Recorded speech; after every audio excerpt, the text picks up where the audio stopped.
ونعوذ باللہ من شرور انفسنا ومن سیئات اعمالنا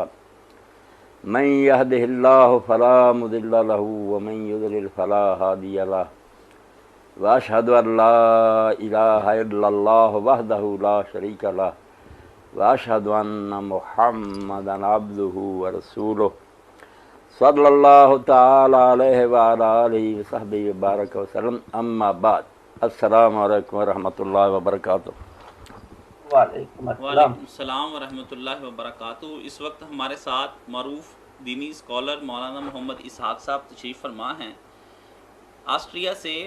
محمد زاہد صاحب نے چند سوالات مولانا سے کیے ہیں، جس میں انہوں نے محترم جاوید احمد غامدی کے موقف کو مولانا کے سامنے پیش کیا اور چند سوال پوچھے ہیں۔ میں اب درجہ بدرجہ مولانا سے ان سوالات کے بارے میں پوچھوں گا کہ برائے مہربانی ان سوالات کو قرآن و سنت کی روشنی میں اس کی وضاحت فرما دیں تاکہ ہمیں بات کو سمجھنے کی آسانی رہے۔ مولانا، پہلا سوال یہ ہے کہ فریضہ اقامت دین صرف نبیوں اور رسولوں کا کام ہے، عصر حاضر کے مسلمانوں کے لیے فریضہ اقامت دین لازم نہیں ہے، یہ بات کس حد تک درست ہے؟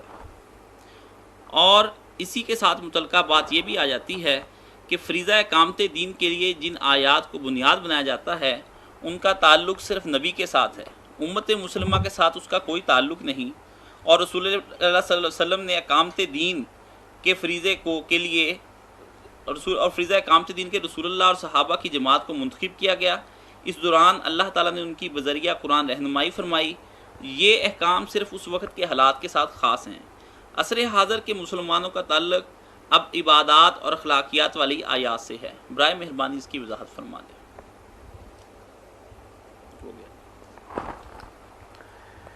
یہ چاروں سوالات دراصل ایک ہی سوال ہیں کہ فریضہ اقامت دین صرف نبی علیہ الصلوۃ والسلام کے ذمہ تھا یا زیادہ سے زیادہ آپ کے بعد صحابہ کرام کی یہ ذمہ داری تھی کہ وہ اقامت دین کریں۔ وہ دور لد گیا، اس لیے یہ آیات جو ہے نا اب ان کا کوئی نہیں تعلق ہم سے۔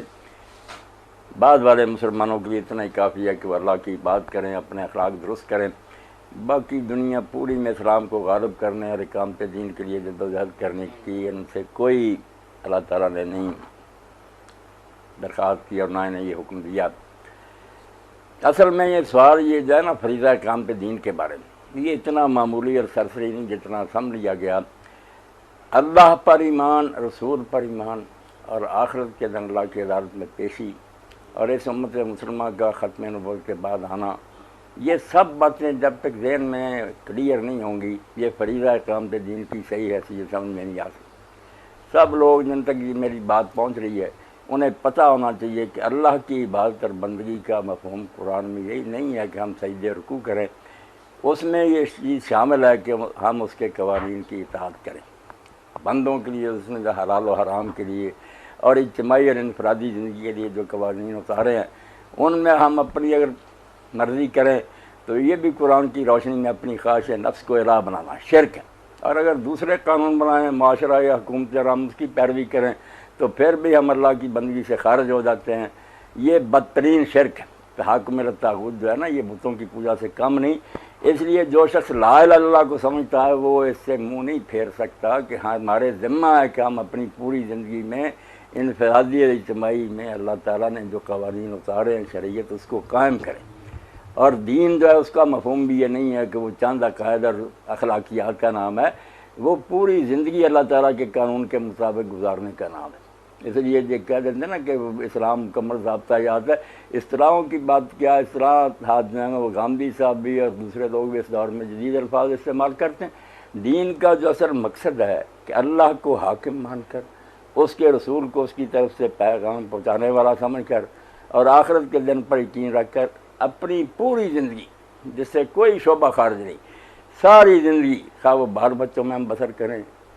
خرید و فروخت کریں، عدالتوں میں بیٹھیں، میدان جنگ میں ہوں، ہر جگہ اللہ تعالیٰ کے قوانین کی اطاعت جو ہے یہ دین کہلاتا ہے۔ اب یہ دین کا لفظی اور لا الہ الا اللہ ہمیں مجبور کرتے ہیں، ہم سے تقاضا کرتے ہیں کہ ہم اس کے لیے کوشش کریں کہ ماحول ایسا ہو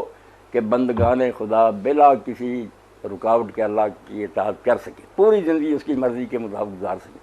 اور ظاہر ہے کہ اس دنیا میں اللہ تعالیٰ سے بغاوت کرنے والے لوگ بھی موجود ہیں، اگر ان کے پاس اقتدار ہوگا تو پھر تو مسئلہ بہت مشکل ہو جائے گا. ہم صرف اخلاقیات اور عبادات تک بھی محدود رہیں تو یہ دائرہ سکڑتا جائے گا. وہ کافر یا باطل حکومتیں جو ہے نماز تک کے لیے چھٹی نہیں دیں گے، جب جیسا کہ مشاہدہ ہو رہا. اور ہماری جو آنے والی نسلیں اور خود ہم بھی مجبور ہو جائیں گے رشوت دینے پر، عدالتوں میں مجبور. اس لیے غالب نظام کوئی ایسی شے نہیں کہ اس سے آنکھیں بند کر کے آدمی کہے میں اپنے اخلاقیات درست رکھوں. نہیں، جزیرے میں ہم نہیں رہے، دنیا میں ایک دوسرے پر اثر انداز ہوتے ہیں لوگ. اس لیے جو چاہتا نا کہ میں اللہ کی بات کروں اور اپنے اخلاق درست رکھوں اور اپنی نسلوں کو بھی درست رکھوں، اس کے لیے ضروری ہے کہ وہ گرد و نواح سے ساری غلاظت صاف کرے تاکہ اس کے راستے میں نیکی کرتے ہوئے کوئی رکاوٹ نہ آ جائے. فریضہ اقامت دین، خود دین کا لفظ اللہ پر ایمان، کہ اللہ پر ایمان اور توحید کا معنی ہے ساری زندگی اللہ کی مرضی کے مطابق گزارنا. اور اس کے لیے ظاہر ہے کہ اس میں اجتماعی زندگی بھی آتی ہے. تو اس لیے کے لیے پھر دین جو ہے نا اپنی حکومت چاہتا ہے، اپنے علاقے چاہتا ہے جہاں لوگ اسلام پر عمل کر سکیں. اور یہ جو ہے نا کہ جہاد، اس کا بھی بنیادی مقصد یہی ہے، لوگوں کو کلمہ نہیں پڑھوانا. راستے میں جو رکاوٹیں نا کہ غیر مسلم بھی اگر اسلام کو قبول کرنا چاہیں تو وہاں ان کے راستے میں معاشرے کی اور حکومتوں کی رکاوٹیں ان کو دور کر دینا ہے. بعد میں کھلی آزادی لوگوں کو دے دینا ہے کہ سوچ سمجھ کر اگر حق سمجھتے ہو اسلام کو قبول کر لو، یا کم از کم اس کے پرامن نظام کے زیر سایہ رہو. جو آدمی بھی قرآن کو صحیح نیت سے پڑھے گا حدیث رسول کے، وہ بغیر اس کے رہ ہی نہیں سکتا. اس کا چین حرام ہو جائے گا کہ میں اور میری نسلیں تبھی اسلام پر قائم رہ سکتی ہیں اگر سارا ماحول جو سازگار ہو. اگر ایسے حالات پیدا ہونے جو دھکیل کر ہمیں برائی کی طرف لے جائیں، کہاں ہمارا دین ایمان بچے گا؟ اخلاقیات بھی نہیں بچیں گے، باتیں بھی آہستہ آہستہ چھوٹ جائیں گی. لوگ سمجھیں گے یار نماز کا کیا جوڑ ہے باقی زندگی. تو اللہ کے لیے دین کا پر ظلم نہ کریں سارے حضرات. اور یہ ساری چیزیں ہم بھی صاحب بھی جانتے تھے، لکھتے رہے، رسالے اور کتابیں لکھی. کوئی بات میں ایسی دلیل نہیں مل گئی جیسے وہ سمجھیں کہ نہیں اب یہ نہیں کام فرض. صرف کیا کہیں اب ان پر کیا مجبوری ہے. ان کے استاد بھی لکھتے رہے. یہ میرے پاس اس وقت سامنے نا تدبر قرآن ہے، اور اس میں سے صرف 2 آیتوں کا میں پڑھ دوں گا، چھوٹا چھوٹا ٹکڑا. یہ سورہ نساء ہے اور اس کی 135 نمبر آیت ہے. یا ایھا الذین آمنوا کونوا قوامین بالقسط شہداء للہ. تو دیکھتے ہیں مولانا یہاں کس سے مراد حق و عدل کی وہ میزان ہے جو اللہ تعالیٰ نے اپنی کتاب کی شکل میں عطا فرمائی ہے. مطلب یہ ہے کہ اہل ایمان اب تمہارا ہر قول و فعل اسی باٹ اور اسی ترازو سے تولا ہوا ہو اور تم اسی پر قائم رہنے والے اور اسی کو قائم کرنے والے بنو. یہاں سب اہل ایمان کو کہا قیامت تک جو ایمان لائے کہ خود بھی قائم رہنا ہے اور لوگوں کو بھی اس پر قائم کرنا. شہداء للہ یعنی مجرد اس پر قائم رہنا ہی تمہاری ذمہ داری نہیں ہے، بلکہ تم دنیا کے سامنے اللہ کی طرف سے اس کے دائی اور گواہ بھی ہو، جیسا کہ فرمایا وَكَذَلِكَ جَعَلْنَاكُمْ أُمَّةً وَسَطًا پوری ہے. اور اسی طرح ہم نے تم کو امت وسط شاہراہ پر قائم رہنے والی امت بنایا تاکہ تم لوگوں پر گواہ بنے ہوں اور رسول تم پر گواہی دے.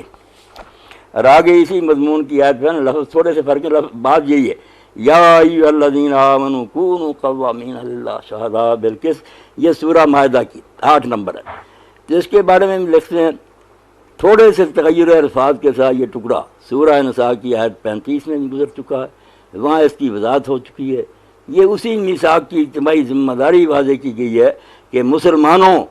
پر بحیثیت امت مسلمہ، یہ نہیں کہ رسول اور صحابی، امت مسلمہ یہ ذمہ داری ہے کہ وہ اس حق و عدل کے علم بردار بنیں جس آخری شریعت کی شکل میں ان کو عطا ہوا ہے. خود اپنے اندر اس کو قائم کریں اور اسی کی شہادت دنیا کے سامنے دیں. تو یہ فریضہ جو ہے نا اقامت دین، چاروں سوال آ گئے اس میں. یہ حضور کا بھی تھا، صحابہ کا بھی تھا، امت کے ہر فرد کا اور پوری جماعت کا بھی ہے کہ وہ اس اسلام کو اصل شکل میں قائم کریں اپنے حدود کے اندر اور پھر اس کو پوری دنیا میں قائم کرنے کی کوشش کریں. اگر کوشش نہ کریں اور لوگ جہنم کو جائیں تو ان لوگوں کے ساتھ بلکہ ان سے زیادہ ہو سکتا ہے مسلمانوں کی گرفت ہو جائے کہ تمہارے پاس اللہ کی طرف سے روشنی تھی، تم نے کیوں دنیا کو مہیا نہیں کی. اس لیے یہ کوئی نفلی بات نہیں جس کے بارے میں ہم ایسی باتوں سے نا گول مول کر دیں. بات ہے یہ توحید کا تقاضا ہے کہ اللہ حاکم ہے اس کائنات کا، کیوں اس کی زمین پر دوسروں کا قانون چلتا رہے. غلبہ کفر اور غیر اسلامی حکومت خود ایک بہت بڑا جرم اور برائی ہے جس کو ہم نے قائم نہیں رہنے دیا. بے شک ہم اس وقت بے بات ہیں، مگر ہمارا فریضہ کہ کفر حکومت نہ کرے، جنت نہیں جانا چاہتے تو ہمارے زیر سایہ رہیں، اچھے ماحول میں زندگی گزارنا. اس لیے یدعون الی الخیر، نیکی کی طرف بلانا، یہ صرف بلانا ہی ہے. یہ درجہ ہے کہ لوگوں کو نا کرپشن سے نکال کر اچھے انسان بنا دیں۔ آگے جو درجہ یامرون بالمعروف وینہون عن المنکر وہ حکم کا درجہ ہے، پھر حکومت ہوگی وہ ہم لازماً ڈنڈے کے زور سے مسلم غیر مسلم سب کو منوائیں گے، بدماشی نہیں ہوگی، سود نہیں ہوگا۔ رسول اللہ نے نجران کے عیسائیوں سے معاہدہ کیا تو اگر سود ہوگا نا ہم فوج کشی کر دیں گے، لشکر لے آئیں گے اور بالکل معاہدے ختم کر دیں گے۔ تو دو درجے انسان بنانے کی حد تک سب کو بنائیں گے اچھے شریف آدمی، اور جنتی بنانے کے لیے جبر نہیں کریں گے، یہ لوگوں کی اپنی پسند ہے۔ مگر ماحول ایسا صاف ستھرا آزاد بنا دیں گے کہ نہ معاشرے کا جبر رہے نہ حکومتوں کا جبر رہے، لوگ آزادانہ سوچ کر کفر پسند کرنا چاہتے کریں، جہنم کرے گا۔ اگر اسلام کو پسند کرے تو کوئی روکنے والا نہ ہو۔ اس لیے دین کا خود معنی کہ وہ اللہ کے سارے قوانین کی اطاعت ہے، اور قوانین آنکھیں اٹھا کر آپ دیکھیں اس میں سزائیں بھی ہیں، خرید و فروخت بھی ہے، نکاح طلاق بھی ہے، ساری زندگی کے لیے قوانین ہیں۔ اس کو کہتے ہیں مکمل ضابطہ حیات۔ جو یہ بات ہے نا کہ مکمل ضابطہ حیات کا مطلب یہ کہ تفصیلات ہوں، ڈیٹیلز ہوں، ایک ایک بات لکھی، یہ غامدی صاحب سے مجھے توقع نہیں کہ یہ معنی لیتے ہوں، یہ تو کوئی عقلمند لے ہی نہیں سکتا۔ سمندر جتنی سیاہی لے کر بھی کتاب لکھ لی جائے تب بھی نئے نئے سوال پیدا ہوں گے۔ اسلام کے مکمل ضابطہ حیات ہونے کا یہی مطلب ہے کہ اس میں ایسے اصول اور گر بیان کر دیے گئے ہیں جو قیامت تک سارے مسئلوں کو حل کرنے کے لیے کافی۔ جب کہہ دیا کہ فاحشات حرام کر دیں گے، فاحشات، تو اس کلیے سے قیامت تک جتنی بے حیائی کی نئی نئی قسمیں بھی نکلیں گی، جس سے ہم دیکھیں کہ یہ تو آدمی کو بدکاری اور زنا کی طرف لے جاتی ہیں، اس کے تحت وہ خود بخود حرام ہوتی جائیں۔ اگر لکھ دیا جاتا ہے نا کہ یہ فاحشہ ہے، یہ برائی تو وہ تو محدود ہوتی۔ تو اجتہاد کا ہونا ہی تو بتاتا ہے کہ اسلام کا مرضات پایا، اس میں جمود نہیں ہے، حرکت ہے۔ اگر یہ لکھ دیا جاتا فلاں شاید نشہ آور وہ حرام ہے، کتنی لمبی فہرست لکھی جاتی ہے، اور کئی چیزیں ایسی ہوتی ہیں جن کو لوگ جانتے ہی نہیں ہوتے۔ جب کہہ دیا کہ کل شراب من اسکرا فحرام، ہر پینے والی چیز جس سے نشہ ہو حرام۔ دوسرا آ گیا کہ ہر چیز جو نشہ کرے زیادہ مقدار میں وہ تھوڑی ہے نا۔ یہ دو اصول حضور نے بیان کر دیے تو دین تک مکمل ضابطہ حیات ہو گیا۔ قیامت تک جتنی مسکرات لکھیں گی سب اس میں آ گئے۔ تو یہ سادہ سی بات پتہ نہیں کیوں نہیں سمجھ میں آتی کہ مکمل ضابطہ حیات کا مطلب ہے کہ ایک تو زندگی کا کوئی شعبہ اس سے باہر نہیں۔ کوئی کہا کہ صرف مسجد میں آئے دین کی باتیں، باہر ہم جو جی چاہے کر، نہیں، زندگی کے سارے شعبوں کے بارے میں باؤنڈری لائنز ہیں، حدود ہیں، لکیریں کھینچ دی گئی کہ ان کے اندر رہنا، اندر رہتے ہوئے بڑی آزادی ہے، ترقی کی گنجائش ہے۔ اس لیے اسلام مکمل ضابطہ حیات کا معنی یہ ہوا کہ ساری زندگی کو اپنی لپیٹ میں لاتا، اور ہمیشہ کے لیے ہونے کا مطلب کہ، اور اتحاد کا مطلب کہ اس کے اندر ایسے اصول بیان ہو گئے ہیں جس سے قیامت تک آنے والے ہر مسئلے کا عالم جنا حل نکال سکتے۔ تو مکمل ضابطہ حیات کی بات بھی آ گئی۔ تو لا الہ الا اللہ کا مفہوم ہو گیا کہ ہم اس وقت تک موحد نہیں رہ سکتے، نہ ہماری کوئی عبادت نہیں، جب تک ساری زندگی میں اللہ کا قانون نہیں چلتا۔ تا نہ خیزت بانگے حق کا ظالم میں گر مسلمانی نے آسائی ہمیں، جب تک پوری دنیا سے حق کا آوازہ بلند نہیں ہوتا ہم مسلمان ہیں تو ہمیں آرام کرنے کی اجازت نہیں۔ ہمارے ذمہ ہے کہ دنیا میں برائی کو مغلوب کریں، دین کو غالب کریں۔ اور رسول کے بارے میں جو تصور دین نے دیا کہ رسول اس لیے نہیں بھیجے جاتے کہ بس انہوں نے نماز روزہ سکھا دیا، مار صلی اللہ میں رسول اللہ علیہ وسلم، رسول تو حق میں مطلق بن کے لاتا ہے، پوری زندگی میں اس کی اطاعت کرنی ہے۔ اب زندگی میں دیکھ رہے ہیں آپ نے حکومت کی ہے، جنگیں کی ہیں، جزیے لیے، سزائیں دی ہیں، نماز روزہ بھی کیا۔ وہ ہم چند باتیں رکھ رہے ہیں کہ صرف یہ کرنی ہے تو رسول کی اطاعت مطلقہ تو نہ ہوئی کہ پوری زندگی اس کی فرما برداری میں گزار رہی۔ اور آخرت کے بارے میں جو اللہ تعالیٰ نے قرآن میں یہ بات بتائی کہ رسول اور نبی جو آئے ہیں نا وہ اس لیے آئے کہ تاکہ قیامت کے دن کوئی کہہ نہ سکے کہ مجھ تک دین نہیں پہنچا۔ اب جو ہم ختم نبوت کے قائل ہیں کہ حضور کے بعد نبوت بند ہے، یہ لوگ جو بعد میں آئے ان کو ہدایت کی ضرورت نہیں۔ اگر انہوں نے کہہ دیا کہ پہلوں کے لیے نبی بھیجا، ہمارے لیے کون ہے، تو یہ امت بھی یہ کام نہ کرے، اور اس کی ذمہ داری نہ، صحابہ تک کام ختم تھا، بعد میں آنے والے لوگ جب بڑھے یہ کس سے ہدایت حاصل کریں؟ نہیں، ہر مسلمان کا کام ہے، جو آیتیں میں نے پڑھی، کہ وہ خود بھی دین پر عمل کر کے نمونہ بنے قرآن کا۔ یہ راز کسی کو نہیں معلوم کہ مومن قاری نظر آتا ہے حقیقت میں قرآن، ایک چلتا پھرتا قرآن بنے، ہر بندہ اس کے قول و فعل سے سمجھ بھائی صحیح ہے، درست راستہ ہی، اور لوگوں کو بھی شہداء اس کی طرف لائے۔ اور یہ شہادت حق کا دین کو پیش کرنا، وہ یہ نہیں کہ مسئلے بتا دیے، غامدی صاحب نے کوئی کتاب لکھ لی، میں نے لیکچر لے لیا، وہ ہے کہ وہ نمونہ قائم کرنا، ایسی ریاست اور اسٹیٹ جس میں اسلام اصل شکل میں چلتا ہو اور لوگ آنکھوں کے سے دیکھیں کہ واقعی اسلام میں یار یہ برکتیں ہیں، اس کا معاشی نظام ایسا عدل ہے، باتوں سے کیا بنتا۔ اس لیے یہ مختصر باتیں جو نا اس میں دفتر ہیں، کہ اللہ کو ماننے کا مطلب کیا ہے، رسول پر ایمان کا مطلب کیا ہے، آخرت کی عدالت میں جو فیصلہ اس کا دار و مدار ہے کہ لوگوں پر حجت تمام ہو۔ حجت تمام نہیں ہوتی باتوں سے، اس کے لیے ضروری ہے کہ لوگ نمونہ دیکھیں۔ اسی لیے مکہ میں چند عقل مند آدمیوں کے علاوہ کوئی اسلام نہیں لایا۔ لوگ جو ان کی سمجھ میں نہیں آتا تھا کہ یہ کس طرح ہو سکتا ہے یار لوگ اپنی دولت غریبوں کو دے دیں، جب مدینہ میں آنکھوں سے لوگوں نے دیکھ لیا یدخلون فی دین اللہ، لشکروں کے لشکر ہے۔ اس لیے 4-5 سوال جو ہے نا وہ تو انشاءاللہ اسی بات میں آ گئے کہ فریضہ اقامت دین نفلی کام نہیں بلکہ سارے دین کی روح ہے، یہ ختم کر دیا جائے نا، اور کہا جائے حضور تک تھا صحابہ تک سارا دین پیٹ دیں۔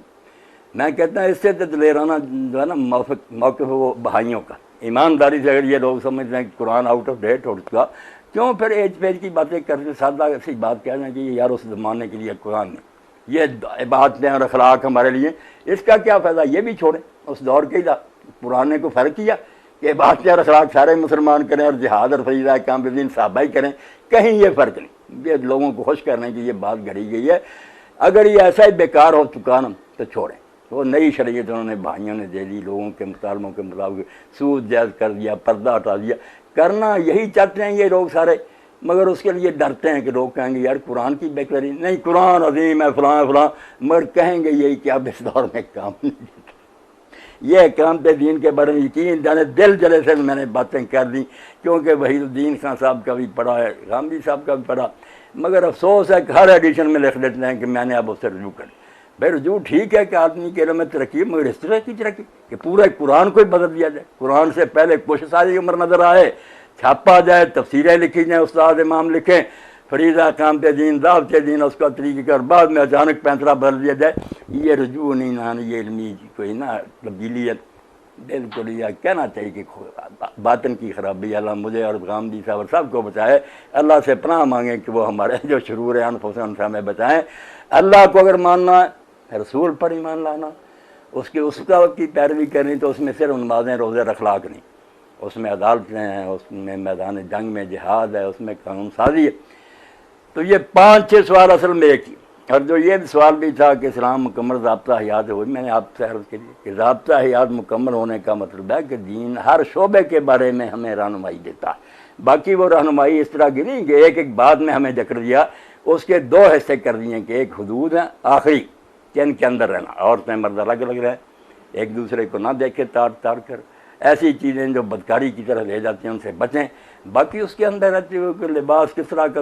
سلائیں، وہ بھی کہہ دیا کہ باریک نہ، عورتوں چاند جو ہے نا وہ پابندیاں، اس کے اندر چھٹی ہے، میں قمیص پہنوں، دوسرا شرٹ پہنے، کوئی پینٹ پہنے، کسی علاقے میں کوئی، سب اسلامی ہیں اگر وہ حدود ہیں ان کے اندر ہے۔ اور اجتہاد ہی اس کی دلیل ہے کہ اسلام مکمل ضابطہ ہے۔ انہوں نے سمجھ لیا کہ الٹا ہے، مکمل ضابطہ یاد کا مطلب ہوتا ہے سمجھتے ہیں کہ ایک جزیہ ایک ڈیٹیل لکھی ہو، یہ نہیں ہو سکتا کبھی نہیں۔ قانون صرف یہ کرے گا کہ بنیادی اصول سمجھا دے گا، پھر عدالت میں اور قاضی اور علماء ان کی روشنی میں اللہ کی مدد سے ہر مسئلہ حل کر دیں۔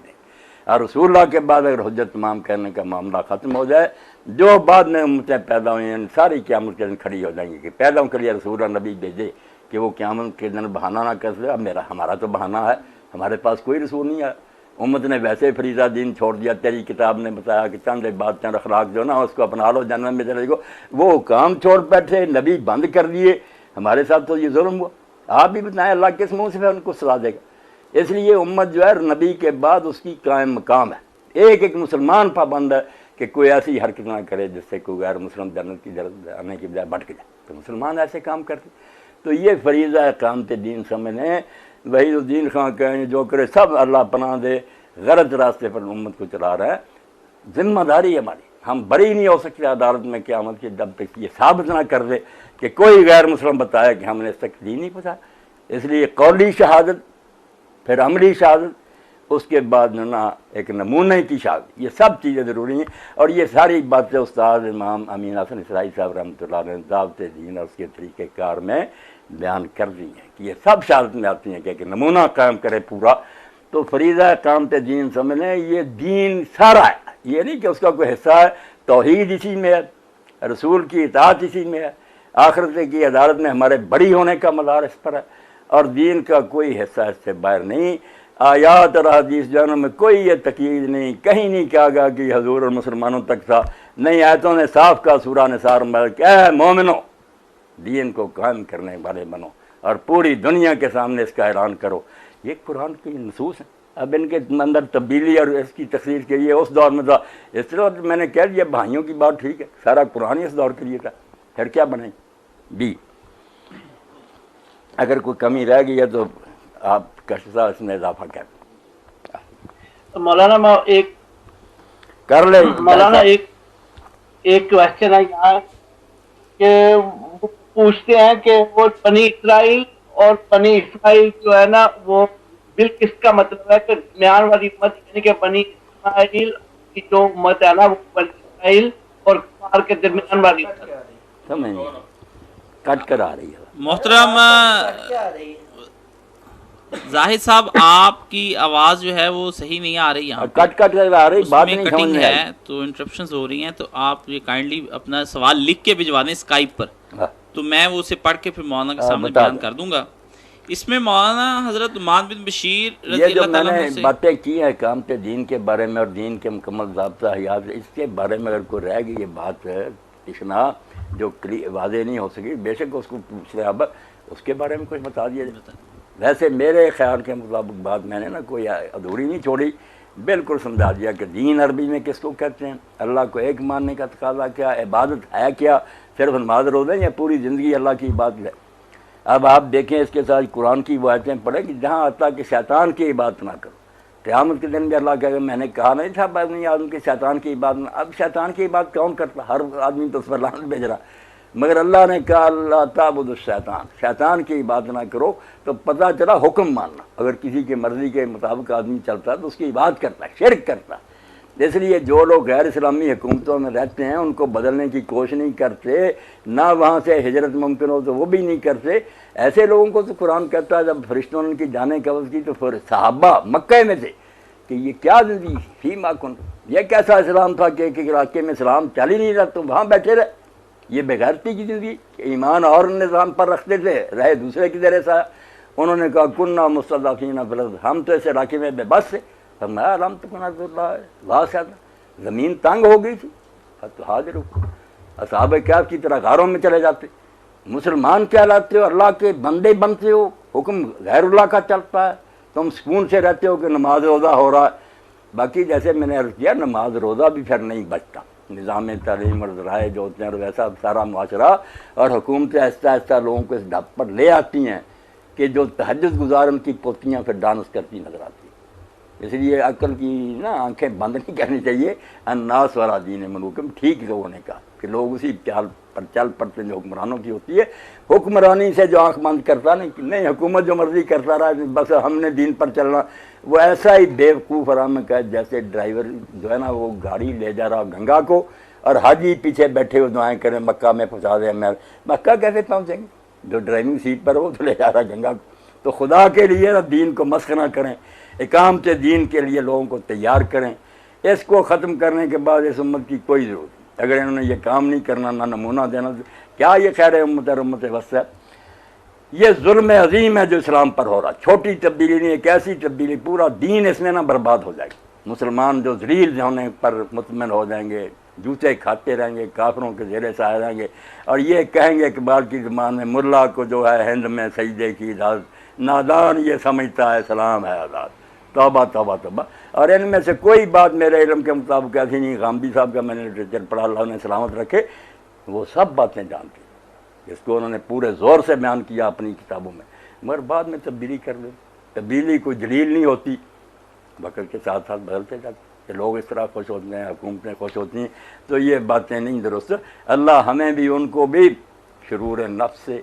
اور بالکل سیئات اعمال سے بچائے اور صحیح دین پیش کرنے کی توفیق۔ یہ تو مسلمان پہلے ہی ختم ہو چکے ہیں، اور جو بات مکمل ضابطہ حیات کی وہ بھی سب کے ذہن میں واضح ہے کہ مکمل یہ نہیں کہ ایک ایک سوال کا جواب لکھا ہوا، ہر معاملے میں ایسے اصول دے دیے گئے ہیں جن سے سارے مسئلے حل ہو جاتے ہیں۔ جیسے معاشی نظام کے بارے میں سمجھ اتنی بات کہہ دی لیکن پونا دولتم بین الرجال من، کہ دولت جو ہے صرف غنیوں میں نہ گھومتی رہے، سارے معاشرے میں یہ خون جانا چاہیے۔ کیسی بات ہے؟ اب اس کے لیے زکوٰۃ ہو، صدقہ ہو، حکومت نئے ٹیکس لگائے ہیں، ان پر اور ٹیکس لگائے، ایسا نظام جس سے دولت امیروں سے غریبوں کی طرف چلے۔ بس قرآن کا حکم اگر کہہ دیتا دو چار باتیں تو معاشرہ مجبور ہو جاتا بیچارہ۔ اب کھلی چھٹی ہے، فری ہینڈ ہے علماء کے پاس، حکومتوں کا نیت نیک ہو، صحیح مصرف میں خرچ کرنا ہو تو حضرت عمر رضی کی طرح ساری دولت بھی ان کی ضبط کر لینا اور قرضے اتار دیں، دین میں بالکل جائز۔ المحلہ میں ابن حزم نے یہ باب ایک باندھا کہ امت مر رہی ہو، ملک تباہ ہو رہا، غریب بھوکے مر رہے ہیں اور لوگ جو دولت کی 25 کروڑ اور اتنے ارب لے کر بیٹھے ہو، کیا اسلام ہے یہ؟ تو اس لیے مکمل ضابطہ حیات کا مطلب ہے کہ کوئی دائرہ جو ہے نا، تجارت والا کہ نہیں تجارت میں ہمیں چھٹی ہے، اس میں اسلام نہیں کچھ رہا، ہم مسجد میں نمازیں پڑھیں گے، وہاں جائیں گے تبلیغی سفروں میں، جو چاہے تجارت میں کریں، نہیں، تجارت ہو حتیٰ کہ بیوی بچوں میں بیٹھا نہ، اس کے لیے بھی ضابطے، زندگی ساری کے لیے ضابطے، یہ ہے مکمل ضابطہ ہے۔ باقی جو ہے نا کہ اس میں حرف لکھا ڈیٹیل نہیں، اصول سمجھا دیے گئے جو انشاءاللہ پوری زندگی رہنمائی کریں۔ اور علماء کو ہم دیکھتے ہیں کہ 1400 سال سے نیا مسئلہ کو پیش آتا ہے، اجتہاد مال کر قرآن و سنت سے، وہ اجتہاد جو ہے نیا دین نہیں، قیاس اور اجتہاد جو نا وہ جو ہے مضر لا مثبت، نئی چیز نہیں کوئی نکالتا، جو قرآن حدیث میں اس میں ہی غوطہ مارنے سے پتہ چل دیتا کہ اگر حضور کے زمانے میں یہ بات آتی تو آپ اس کا یہ فیصلہ کریں، بڑی ذمہ داری کا کام۔ جی مولانا اس میں اسی سے متعلق جو ہے حضرت نعمان بن بشیر رضی اللہ تعالیٰ عنہ سے مروی حدیث میں بتایا گیا ہے کہ یہ مختلف ادوار بتائے گئے ہیں جو حرف بہ حرف حضرت عمر بن عبدالعزیز کے دور تک پورے ہو گئے۔ اس کے بعد وہاں پہ آخر میں کیا یہ فقرہ لکھا ہے کہ پھر اونچ نیچ آتی رہے گی؟ مہربانی فرما کر اس کی وضاحت فرما دیں۔ حضرت نعمان بن بشیر رضی اللہ تعالیٰ عنہ کی روایت میں پوری پڑھ دیتا ہوں، مسند احمد سے ہی پڑھ رہا ہوں، اس کی جو تبویب ہے الفتح الربانی امام احمد عبد الرحمن البنا، اس کی 30ویں جلد ہے، 23ویں اور 15واں نمبر حدیث ہے، فصل فی ذکر حدیث حذیفہ الجامع الاعتبار نبوت والخلافہ والملک۔ چیپٹر یہ ہے کہ حضرت حذیفہ رضی اللہ عنہ جو حدیث بیان کی جس میں سارے نبوت، خلافت اور ملوکیت کے دور آ گئے، یہ عنوان ہے۔ تو لکھا ہے اس میں ان النعمان ابن بشیر قال كنا قعودا فی المسجد مع رسول اللہ صلی اللہ علیہ وسلم، نعمان کہتے رضی اللہ عنہ کہ ہم مدینہ میں رسالت مآب صلی اللہ علیہ وسلم کے ساتھ بیٹھے ہوئے تھے، کانا بشیر رجل یکف حدیثہ، اور وہاں ایک آدمی بشیر تھا جو اپنی باتیں نہ زیادہ نہیں کرتا تھا، حدیثیں بیان نہیں کرتا تھا۔ جا ابو ثعلبۃ الخشنی، تو ابو ثعلبہ خشنی آئے، فقال یا بشیر بن سعد اتحفظ حدیث رسول اللہ صلی اللہ علیہ وسلم مرا، تو پوچھا کیا بشیر رسول اللہ کی حدیث حکمرانوں کے بارے میں تجھے یاد ہے؟ وقال حذیفہ انا احفظ خطبہ، حضرت حذیفہ رضی اللہ عنہ نے کہا کہ مجھے نبی علیہ الصلوۃ والسلام کا وہ خطبہ یاد ہے۔ فجلس ابو ثعلبہ،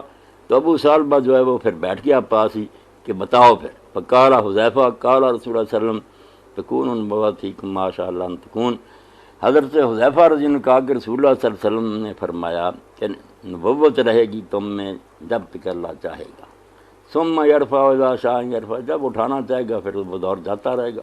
ثم تکون خلافہ علی منہاج نبوہ، پھر نبی علیہ السلام کے طریقہ پر خلافت ہوگی، فتکون ما شاء اللہ ان تکون،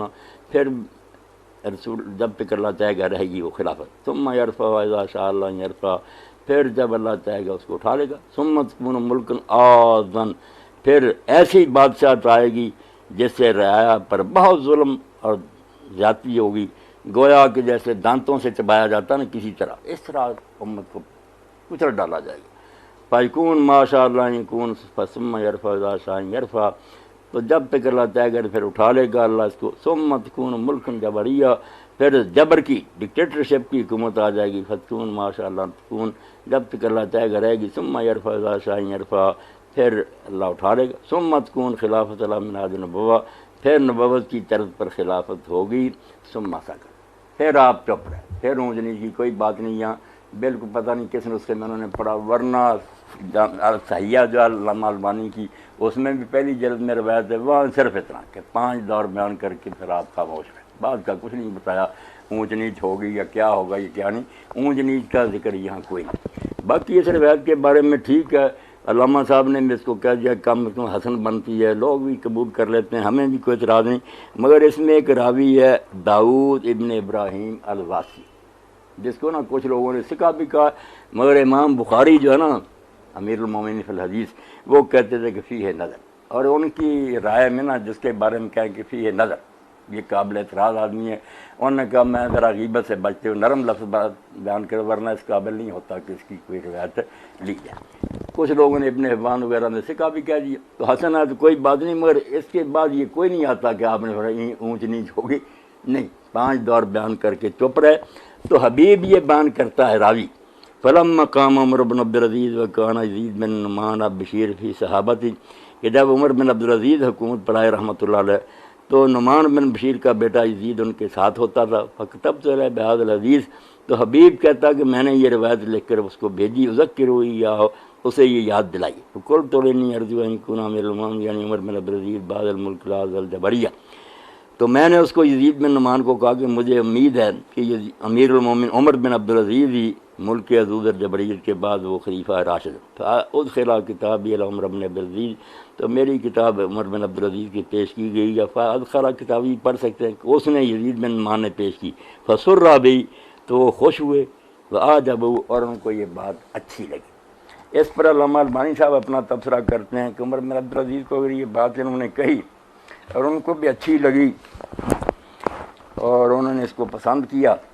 تو وہ کہتے ہیں میرے خیال میں یہ بات بالکل نہیں تھی، کیونکہ ملک عزوز اور ملک جبریت ابھی پورے نہیں آئے تھے، صرف شروع ہو گیا تھا کام، مگر وہ 2 دور پورے نہیں گزرے تھے۔ میں ان کا بھی تبصرہ پڑھ دیتا ہوں، وَمِنَ الْبَعِيدِ عِنْدِي حَمْلُ الْحَدِيثِ عَلَىٰ عمر بن عبدالعزیز، 9 صفحہ پہلی جلد السیہ کی، وہاں لکھتے ہیں کہ عمر بن عبدالعزیز پر اس کو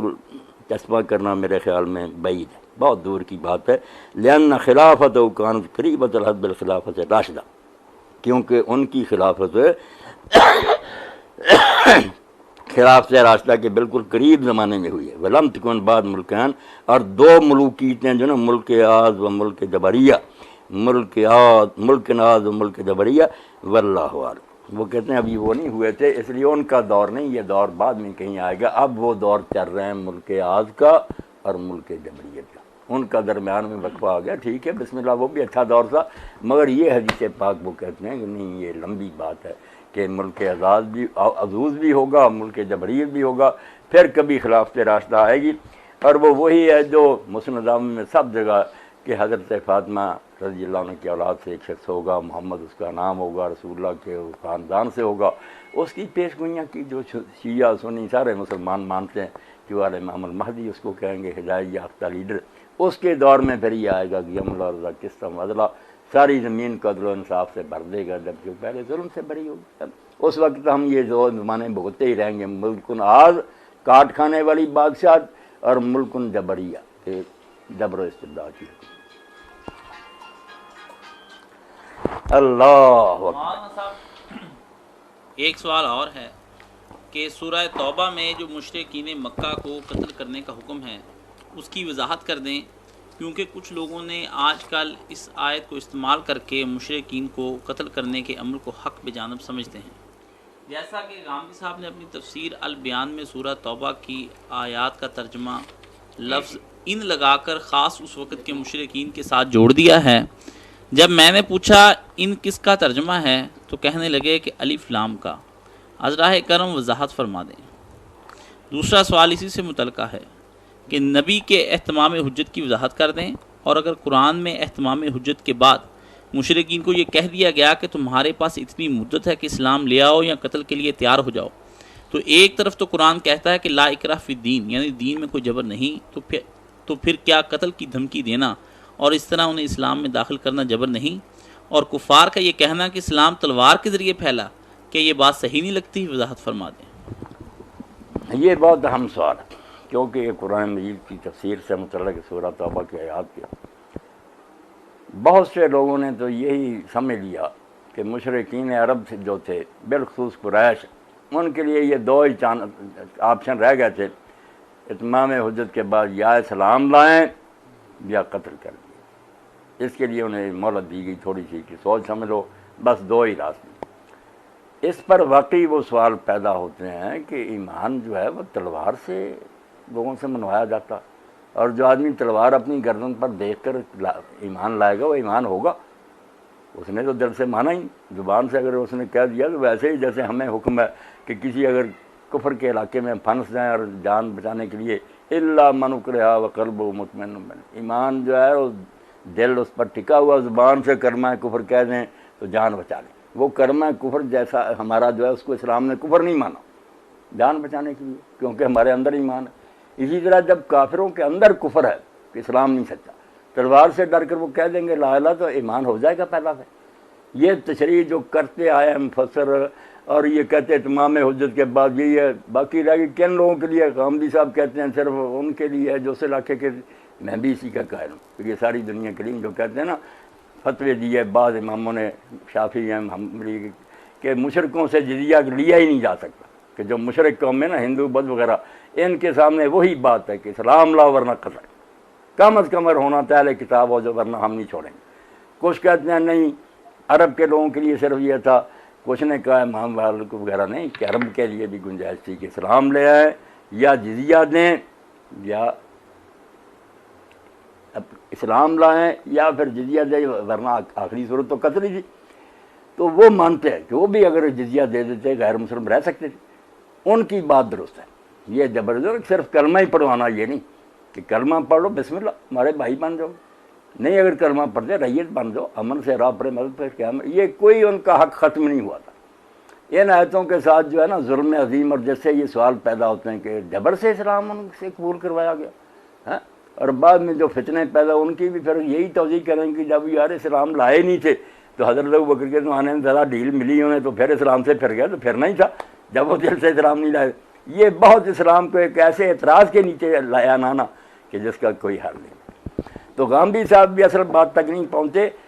جو مشرک ہے نا وہ ٹھیک ہے عرب کے، اور جو کہتے ہیں نا الف لام یہ ٹھیک ہے، الف لام سے نہ تو وہ بات نکلتی ہے جو غامدی صاحب کہتے ہیں۔ الف لام جو ہے یہ کئی قسم کا، الف لام استغراق کے لیے، جیسے ہم کہتے ہیں خاتم النبی، حضور نبیوں کے خاتم ہے، اب اس میں قادیانی تو کہتے ہیں کہ یہ الف لام جو ہے نا عہد کا کہ خاص شریعت والے نبیوں کے ختم پر نہیں، وہاں ہم سارے کہتے ہیں غامدی صاحب ہم کہ نہیں، یہ کہ الف لام استغراق کے حقیقی کا کہ سب نبی کسی قسم کی بھی ہوں بند ہو، کبھی یہ الف لام ایسے آتا کہ سب کو لپیٹ میں لیتا، ایک بندہ بھی باہر نہیں جاتا۔ اس لحاظ سے جو کہتے ہیں نا کہ مشرکوں کو جہاں پاؤ قتل کرو، عربی زبان کے مطابق ان کی بات بنتی، ہندوستان میں چین میں جہاں مشرک ہیں قتل کرو، یا اہل کتاب بن جائیں ان سے جزیہ لینے کے، ورنہ مشرک ہوتے ہوئے جاتے ہیں۔ اور ایک ہے کہ الف لام عہد کا معنی ہے کہ خاص مشرک ہیں جن کے لیے کہا، یہ بھی کہا جاتا جیسے یقتلون النبیین کہ نبیوں کو قتل کرتے تھے، الف لام وہاں بھی ہے مگر سارے نبیوں کو تو نہیں قتل کر دیے، چاند تھے قتل کی۔ تو الف لام جو کبھی جنس کا ہوتا، کبھی استغراق حقیقی کا ہوتا، کبھی عہد ذہنی کا ہوتا، کبھی عہد خارجی کا ہوتا، آگاہ پیچھا پڑھ کر پتہ کرنا پڑتا دل کی۔ تو واقعی ٹھیک بات ہے کہ یہ سارے مشرکوں کے لیے نہیں کہ جہان میں مشرکوں کو قتل کر رہے پھرو، اسلام اپنے نا دل کا سودا ہے، جو مانے اسلام کو سچا مانے، حکومت نہیں رہنے دیں گے کسی کی، زیر سایہ لائیں گے، اسلام لاؤ یا جزیہ دو، ریت بن کر امن سے رہو۔ اب کون ہے مشرک؟ یہ بھی کہنا کہ عرب کی حد تک اتمام حجت ہوگی، اس لیے مولانا مودودی اصلاحی غامدی صاحب کہتے ہیں کہ ان کے لیے یہی تھا کہ اسلام لاؤ یا قتل، یہ بھی نہیں صحیح بات کہتے۔ پھر لا کے راہ پہ دین کیا ہاں گیا؟ آپ کا سوال ٹھیک ہے کہ جبر ہو گیا پھر یہ تو، اور ایسے اسلام کا فائدہ کیا؟ منافق بنانے والی بات۔ مشرکین یہاں بھی مراد وہ ہیں جنہوں نے اپنے عہد توڑے، مشرک ہونے کی صدا نہیں۔ آیتیں اگر شروع سے آخر تک پڑھیں، میں توجہ دلاؤں پورا یہ حصہ پڑھ لیں، یہ کوئی جرم نہیں بیان ان کا ہوا کہ یہ مشرک ہیں اس لیے ان کے، یہ کہا ان سے بار بار معاہدے ہوئے، تو جو ان میں سے اپنے معاہدوں پر قائم ہیں تم بھی ان کے ساتھ ان کے معاہدے پورے کرو۔ اگر مشرک ہونے کی بات تھی تو حجت تو ان پر بھی تمام ہو چکی، قتل کر دیے جاتے۔ زیادہ سے زیادہ یہ ہوتا ہے کہ واضح جس دن ختم ہو اس دن قتل کریں، نہیں، جنہوں نے عہد پورے کیے ان کے ساتھ تم بھی عہد پورے کرو۔ اور یہ بھی بات کہی کہ جنہوں نے اپنے معاہدے نہیں توڑے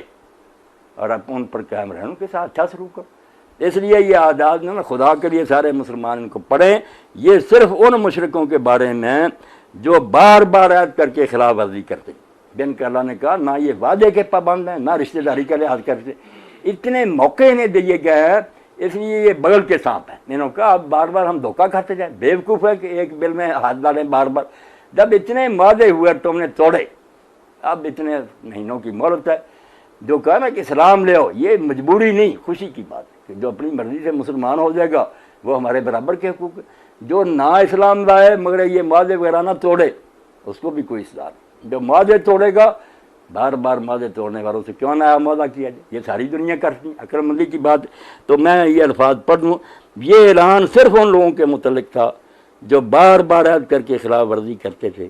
کیونکہ جنہوں نے عہد کر کے خلاف ورزی نہیں کی ان کے ساتھ عہد پورا کرنے کا وہاں صریح حکم موجود ہے. اور جو پھر آگے بھی آیا کہ اگر مشرکوں میں سے اس دور میں بھی کوئی تم سے پناہ مانگے کہ میں نے اللہ کی کتاب سننی ہے تو اس کو موقع دو، کتاب اللہ سناؤ، اور اس کے بعد بھی اگر وہ اسلام نہیں لایا تو اس کو اپنے ٹھکانے پر پہنچا دو.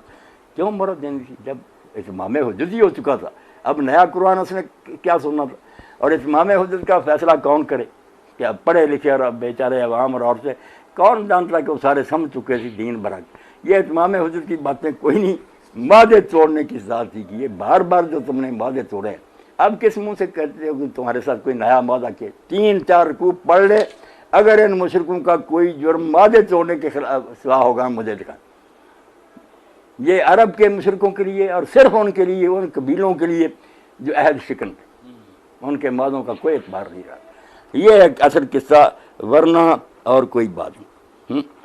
یہ بات کی اصل وجہ سے اعلان کی وہ فتنہ فساد ہی تھا جو عہد شکنی سے پیدا ہوتا تھا، نہ ان لوگوں کا کفر. اس سے بھی ظاہر ہے کہ چوتھی آیت میں ان کافر قوموں کو مستثنیٰ کر دیا ہے جنہوں نے عہد کر کے عہد شکنی نہیں کی. اللہ نے صاف کہہ دیا کہ وہ مشرک جنہوں نے عہد نہیں توڑے، تمہارے خلاف کسی کی مدد نہیں کی، فَأَتِمُّوا إِلَيْهِمْ عَهْدَهُمْ بِلَا مُدَّۃٍ، تم بھی ان کے ساتھ جو وعدے ان کو پورا کرو مدت. تو یہ بات ٹھیک ہے کہ یہ صرف عرب کے مشرکین کے لیے تھے، مگر ان میں بھی سب کے لیے نہیں، اور نہ اتمام حجت کا کوئی مسئلہ تھا. مسئلہ تھا صرف بار بار معاہدہ جو ان کی خلاف ورزی کہ جو بار بار معاہدہ کہ جیسے اب ساری امت کہہ رہی ہے امریکہ سے یار کیا دوستی کرتے، کوئی اعتبار ایسی تو یہ مشرک کافر ہونے کی صلاح نہیں تھی، نہ اتمام حجت کا مسئلہ تھا، نہ زبردستی اسلام لانے کا تھا. جو عہد شکن لوگ تھے غدار، ان سے کہا ان سے کوئی معاہدہ نہ کرنا، جو پچھلے ہیں نا وہ پورے کر دو، اور دیو کہ نہیں ان سے کسی مولانا کو کہہ دے کتنی یار مدت ہے تمہیں، اگر امن سے رہنا رہو، نہیں دوسرے علاقوں میں چلے جاؤ، اسلام لانا تو لا لو. یہاں جبر کوئی نہیں، نہ ان آیتوں کی تشریح. یہاں لام جو ہے نا الف لام، اس کو ہم کہیں گے کہ عہد کے لیے کہ مخصوص لوگ جو تھے مشرکین میں سے بھی وہ جنہوں نے بار بار معاہدے توڑے. اب 4 رکوع کو پڑھ کے دیکھ لے جنہوں نے میرے کہنے پڑھا مولانا سبحان اللہ. یہاں تو بات ہی کوئی نہیں یار کہ اتمام حجت ہو گئی اور مشرک، اور اتمام حجت بالکل غلط بات ہے. اتمام حجت جو بات فلسفہ جو اسرائیل صاحب نے بیان کیا نا، اور غامدی صاحب بھی بیان کرتے ہیں اور ہم بھی متاثر ہوئے اس سے پہلے، کوئی بات نہیں. اتمام حجت اگر ہو چکی ہے ان لوگوں کا وجود بیکار ہے زمین پر، اللہ عذاب سے انہیں تباہ کر دے، یا مسلمانوں کو کہہ دے قتل کر دو. اسلام لانے کا کہنا کیا مطلب؟ ان کا اسلام لانا ہوتا تو لا نہ چکتے، اتمام حجت ہو چکا تھا، مگر جب وہ نہیں لائے تب تلوار سے اسلام لانا. یہ اگر کہتے ہیں نا کہ اتمام حجت ہو جائے تو اللہ پھر کوئی عذاب نازل کرے اور امتوں کو تباہ کر دے، ٹھیک ہے کہ ان جانوروں کو اب کھانے پینے کے لیے چھوڑ دیا جائے، یا رسول کو حکم ہو جائے قتل کرو، ان کا جرم ناقابل معافی ہو، کلمہ پڑھانے کی بات نہ کی، کہ بات ختم ہے، یہ بیکار ہے، لوگ مار دو. یہ معقول راستہ تھا، یا اللہ کا عذاب یا مسلمانوں کی تلوار. اور یہ اس بات سے جو پھر غامدی صاحب نے دوسرے مسئلے نکالے نا کہ جو ہے نا کہ مرتد کو قتل کرو، یہ بھی مشرکین عرب کے لیے تھا کہ ان میں سے کوئی مرتد ہو تو قتل کرو. اتمام حجت، اتمام حجت ایسا فکرہ چلا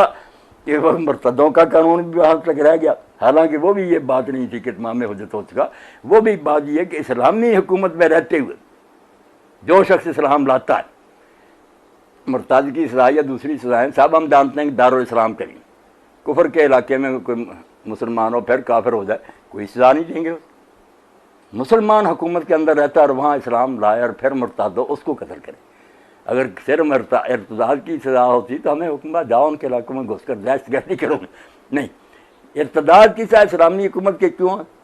اسلامی حکومت میں جو قرآن و سنت ہوتا ہے نا، یہ مذہبی کتاب نہیں ہوتی، یہ ملک کا سپریم لا ہوتا ہے. اس لیے جو اعلان کرتا مسلم، اس نے کہا میں اس آئین کا وفادار ہوں. اب پوری دنیا میں یہ ہے، مسلم ہو یا غیر مسلم، کے کسی ملک میں رہ کر اس کا شہری بن کر اس کی آئین کی وفاداری قید کرے اور پھر اعلان بغاوت کا کر دے. یہ ہائی ٹریجن جو ہے اس کی سزا موت، وہ حکومت کہے گی ہمارے علاقہ سے دفع ہو جاؤ ورنہ قتل ہو جاؤ. ملک میں رہتے ہیں اور آئین کو تم چیلنج کرتے ہو. تو اسلامی حکومت میں مرتد کی سزا اس لیے کہ وہ مان گیا. اور میں کہتا ہوں یہ جو کہ غیر مسلم کو رعایت دے گی کہ وہ بھی ہم جانتے ہیں کہ وہ نہیں اس قانون کا وفادار, مگر مولوی کہ امن کے زیر سایہ شاید امن دیکھ کر کبھی اسلام لیا. یہ اسلام نے بڑی کڑوی گولی ہضم کی ہے, ورنہ غیر مسلموں کو رہنے کی اجازت ہی نہ ہوتی کہ جب تک اس ملک کے آئین کو نہیں مانتے اس کے وجہ سے کیوں رہتے. ذمہ جو بنانا بڑی اسلام نے سمجھے وسعت سے ظرف کا مظاہرہ کیا, کھلا دے کہ رہتے رہتے شاید اسلام لے. مگر جو لا کر اسلام اعلان کر کے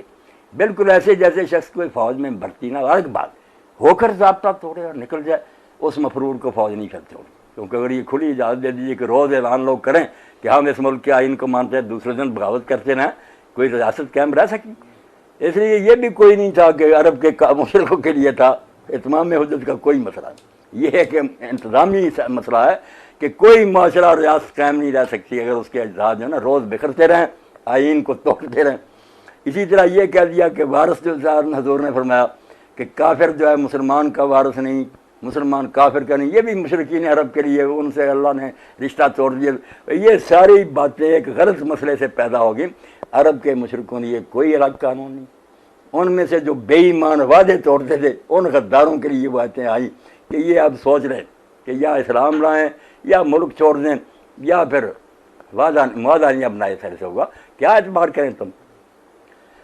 یہ بڑی ایسی بات ہے جو ساری دنیا کے لوگوں کو سوچنی چاہیے کہ ایسی تفسیریں چھوڑ دیں جو کہتے ہیں کہ مشرکوں کے لیے یہی راستہ رہ گیا تھا, یا کلمہ پڑھے یا قتل ہو جائے. یہ تو جبر کا بالکل انتہا جبر. ایسے اسلام کا کیا فائدہ.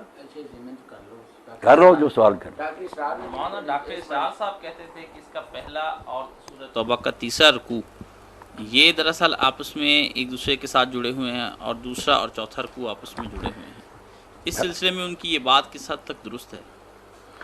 اللہ تعالیٰ نا میرے اس محترم بھائی مرحوم کو یہ بات معاف کرے. میرے سامنے انہوں نے کہی تھی, میں نے وہیں کہا تھا کہ ڈاکٹر صاحب اللہ تعالیٰ کو آپ ڈکٹیشن دیتے ہیں کہ یہ جہاں یہاں ہونے چاہیے. نہیں, رب آپ قرآن کو خود ہی غور سے پڑھیں, جہاں جہاں چاہتے ہیں وہیں ہونے چاہیے. ایک حرف بھی ہلا دیا جائے نا قرآن کا اپنی اجازت, جیسے کہکشاں نظام شمسی تباہ ہو جائے گا نا, اس طرح یہ سارا دین تباہ ہو جائے گا. جو اللہ نے جہاں اتارا اور جس طرح حضور نے پہنچایا اسی جگہ سیٹ ہے. سب میری میں اگر نہیں بات آئی تو مانوں میں کہ میرے علم کی کوتاہی ہے, کوئی دوسرا سمجھا دے. یہ سورہ توبہ کے بارے میں غامدی صاحب وہ بڑے ذہین ہیں ماشاء اللہ, اللہ نے انہیں جان دیا. سوچیں مشرکین عرب کے لیے بھی نہیں ہے کہ سب کو بس قتل کر دو یا اسلام, یہ بات نہیں. مشرکین عرب میں سے جنہوں نے معاہدے توڑے, بار بار توڑے, اور جن کا اللہ کہتا تمہارے بارے میں علم ولا ذمہ, نہ برشتہ داری کا یہ لحاظ کریں گے موقع پھر ملے گا, نہ کسی معاہدے کا. ان سے معاہدے کرنے حماقت ہے, ختم کرو معاہدے ختم کرنے کی بات. اسلام لانے کا جو ذکر آ گیا وہ درمیان میں ان کی مرضی کی بات. جو حدیث پاک ایک آ گئی نا کہ اللہ کے رسول علیہ السلام نے کہا کہ مجھے اللہ نے حکم دیا کہ میں لوگوں سے جنگ کروں حتیٰ کہ وہ لا الہ الا اللہ کہہ دیں, جب یہ کہہ دیں ان کی جان مال محفوظ ہو. ان کے بارے میں اسرائی صاحب رحمۃ اللہ نے کہا کہ یہ مشرکین عرب کے لیے تھا, یہی اتمام حجت کے لیے, ان کے لیے جزیہ نہیں تھا. مگر جب مفصل حدیث دیکھتے دوسری جگہ کہ رسول اللہ جب لشکر عرب میں روانہ کرتے تھے انہیں کہتے اسلام کی دعوت دو, اسلام نہ قبول کریں تو جزیہ کی کہو. آخر میں پھر جنگ کی بات, جزیہ درمیان میں تھا. اس روایت میں اگر اختصار ہے نہیں ذکر ہوا تو جیسے قرآن میں ایک بات کسی جگہ اجمال کے ساتھ ہے, کہیں تفسیر کے ساتھ, احادیث میں بھی عرب میں جو شریعت دستے آپ بھیجے پڑھ لیں, ان میں بھی گنجائش تھی کہ اگر نہیں وہ اسلام لانا چاہتے ہو جزیہ دے دیں.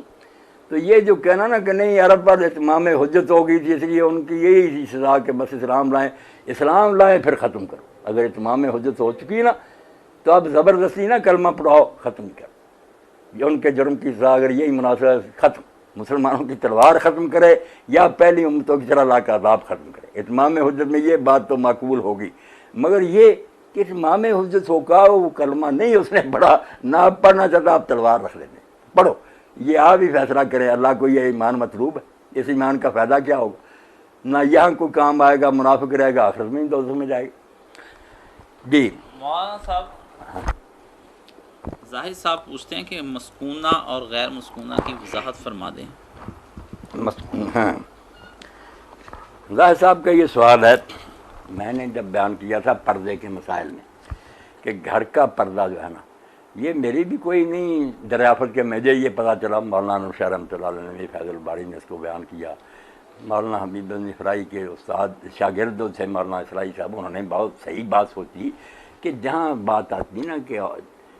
چہرے پر یا اپنے اوپر چادریں اور لٹکائیں کچھ ایسا تاکہ پہچانی جائیں، کوئی انہیں تنگ کرنے کی ضرورت نہ کرے، وہ پہچانی جائیں سے پتہ لگتا تھا کہ باہر کی بات، کہ گھر سے باہر جب نکلیں تو اپنے اوپر بڑی چادر لیں سر سے پاؤں تک، یدنین علیہن من جلابیبہن، اس کا حصہ کچھ اپنے آگے لٹکائیں تاکہ وہ پہچانی جائیں کہ شریف زادیاں ہیں، ان کو تنگ نہ کریں۔ الفاظ بتاتے تھے۔ اور سورہ نور جو تھی وہ خود کہہ رہی تھی کہ سورہ نور میں جس کا ذکر ہے نا وہ ہے گھر کا پردہ، کیونکہ یہ جب رکوع شروع ہوتا تو رکوع شروع اس سے ہوا ہے، نہیں ہے دوسری کہاں نور، نور دیکھو نا یہ نام ہے، اس میں پڑھی یہ پڑھی یہ بھی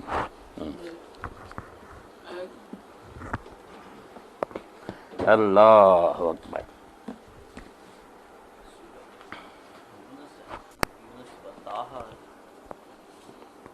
یہی میں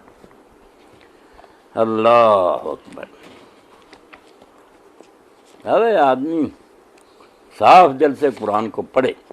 تو یہ جتنی باتیں ہیں نا کہ مرد بھی اپنی نگاہیں نیچی رکھیں، عورتیں بھی نیچی رکھیں، اور یہ دو حصہ ہر وقت کھلا رہتا ہے یعنی منہ اور ہاتھ، اس کا پردہ نہیں کرنا چاہیے، بالکل ٹھیک ہے۔ جو بدلتے ہیں نا مولانا مودودی صاحب وغیرہ کے، نہیں ابن مسعود کہتے ہیں کہ کپڑوں کی بات ہے جو خود بخود ظاہر، کپڑوں کا کرنا، کپڑے تو اوپر ہونے ہی ہونے، یہ اجازت جو ملی کہ جو حصہ جسم کا ظاہر رہتا ہے منہ اور ہاتھ صحابہ نے تشریح کی پردہ نہیں، مگر غلط بات یہ ہو گئی علامہ البانی رحمۃ اللہ علیہ سے کہ باہر لے گیا اس کو، باہر تو وہ صورت احزاب والی بات تھی کہ چادر لو اپنے چہروں کے آگے لٹکاؤ، اس میں گھر کے اندر کی بات تھی، یہ کہاں سے پتہ چلتا ہے گھر کے اندر کی بات ہے؟ وہ شروع فکرہ کہاں سے رکو، یا ایھا الذین آمنوا لا تدخلوا بیوتا غیر بیوتکم حتی تستأنسوا وتسلموا علی اہلہا، یہ شروع پڑھ لیں پھر آگے پڑھتے جائیں کہ لوگوں ایمان والو اپنے گھروں کے سوا دوسرے گھروں میں داخل نہ ہو جب تک تم ان سے اجازت نہ لے لو اور ان کو سلام نہ کر لو، ذالکم خیر لکم، یہ تمہارے لیے بہتر بات ہے، بہتر کیا، پردہ رہے گا، بے حیائی نہیں پھیلے گی، بے شرمی نہیں ہوگی، لعلکم تذکرون، امید ہے کہ تم اس کا خیال رکھو گے۔ شروع کیا ہوا کہ دوسروں کے گھر میں، اس میں ایک تو کہتا کہ ایک تمہارے اپنے گھر ہیں بیوی بچے، اس میں ویسے ہی تم چلے جاؤ غیر جا، ٹھیک ہے، دوسروں کے گھروں میں جانا چاہتے ہو پھر سلام کہو، اجازت۔ یہاں سے بات ہوئی فَإِن لَّمْ تَجِدُوا فِيهَا أَحَدًا، اگر ان گھروں میں کوئی نہ ہو اس وقت تو نہ داخل ہو جب تک تمہیں اجازت نہ دی، پہلے سے اگر انہیں اجازت دے دی کہ ہم نہ بھی گھر میں ہوں تو تم چلے جانا، بات کر کے، ورنہ نہیں گھر میں کوئی نہ داخل ہو، اور اگر کہا جائے کہ لوٹ جاؤ تو لوٹ دو، یہی پاکیزہ بات ہے تمہارے لیے، اور اللہ جو تم کرتے ہو اس کو جانتا۔ یہ سب داخل ہونے کی بات، گھروں میں داخل ہونے کے معاملے۔ اسی میں آیا کہ ایک ایسا گھر بھی ہوگا، ایک تمہارا اپنے کا بیان ہو گیا، ایک دوسروں کے گھروں کا ہو گیا جہاں رہتے ہیں کچھ لوگ، لیس علیکم جناح ان تدخلوا بیوتا غیر مسکونۃ فیہا متاع لکم۔ اب سوال ہوتا تھا کئی ایسے حویلیاں اور مکان ہیں کہ کہاں بیوی بچے نہیں رہتے، مرگ صاحب کی حویلی، اس میں بھینسیں وغیرہ ہیں، کوئی چودھری ہے اس نے کوئی ڈیرا بنایا لوگ بیٹھے ہیں، تو ایسے گھروں کا بھی اسلام نے مسئلہ حل کیا کہ جو داخل ہونے کا مسئلہ پیدا ہو گیا تھا، بات گھر جانے کی ہے، تو لوگوں نے پوچھا کہ ایسے گھر جہاں میں رہائش نہیں، ایسے بیٹھتے لوگ بیوی بچے نہیں رہتے، تو فرمایا ایسے گھر جنہوں میں تمہاری رہائش نہیں، تمہارا کنبہ نہیں رہتا، وہاں کوئی حرج نہیں، اگر تمہارا کوئی کام ہے تو بلا اجازت بھی چلے جاؤ، وہ تو بنے ہی اس لیے کہ لوگ آئیں جائیں اور اپنی باتیں کریں، واللہ یہ ہے غیر مسکونہ کی بات، اس میں کہاں باہر کی باتیں ہیں یا گلیوں بازاریں، گھروں کی بات ہے کہ ایک گھر تمہارے اپنے ہیں، ایک گھر دوسروں کے مگر ان کے بال بچے وہاں رہتے، ایک ایسی جگہ ہے کہ وہاں کوئی نہیں بال بچہ رہتا، وہاں بلا اجازت بھی چلے، یہ ہے غیر مسکونہ۔ اس میں نہیں سمجھتا کہ کیسے گاندھی صاحب نے کہا کہ گھومو پھرو اور لوگ، غیر مسکونہ تو گھر ہی ہیں، اندر ہی بیٹھے ہیں لوگ، وہاں ہی جانا، پھر وہاں بال بچے نہیں، بیویاں عورتیں نہیں، چلے جاؤ۔ آگے پھر آتا ہے کہ مومنوں کو کہیں نگاہیں نیچی رکھیں، یہ سارا وہی سیاق چلا آتا ہے کہ گھر میں جانے کا یہ طریقہ، اب گھر میں چلے گئے، گھر میں وہاں عورتیں بھی ہیں، یہ بھی بیگانے آدمی جن کو اجازت دے دی آ گئے۔ اب یہاں مسئلے پیدا ہوئے کہ عورتیں بھی ہوں گی تو مرد جو ہیں یہ تار تار کر دیکھیں یا عورتیں دیکھیں تو فتنے ہی پیدا ہوں گے، کیونکہ چھوڑ دو۔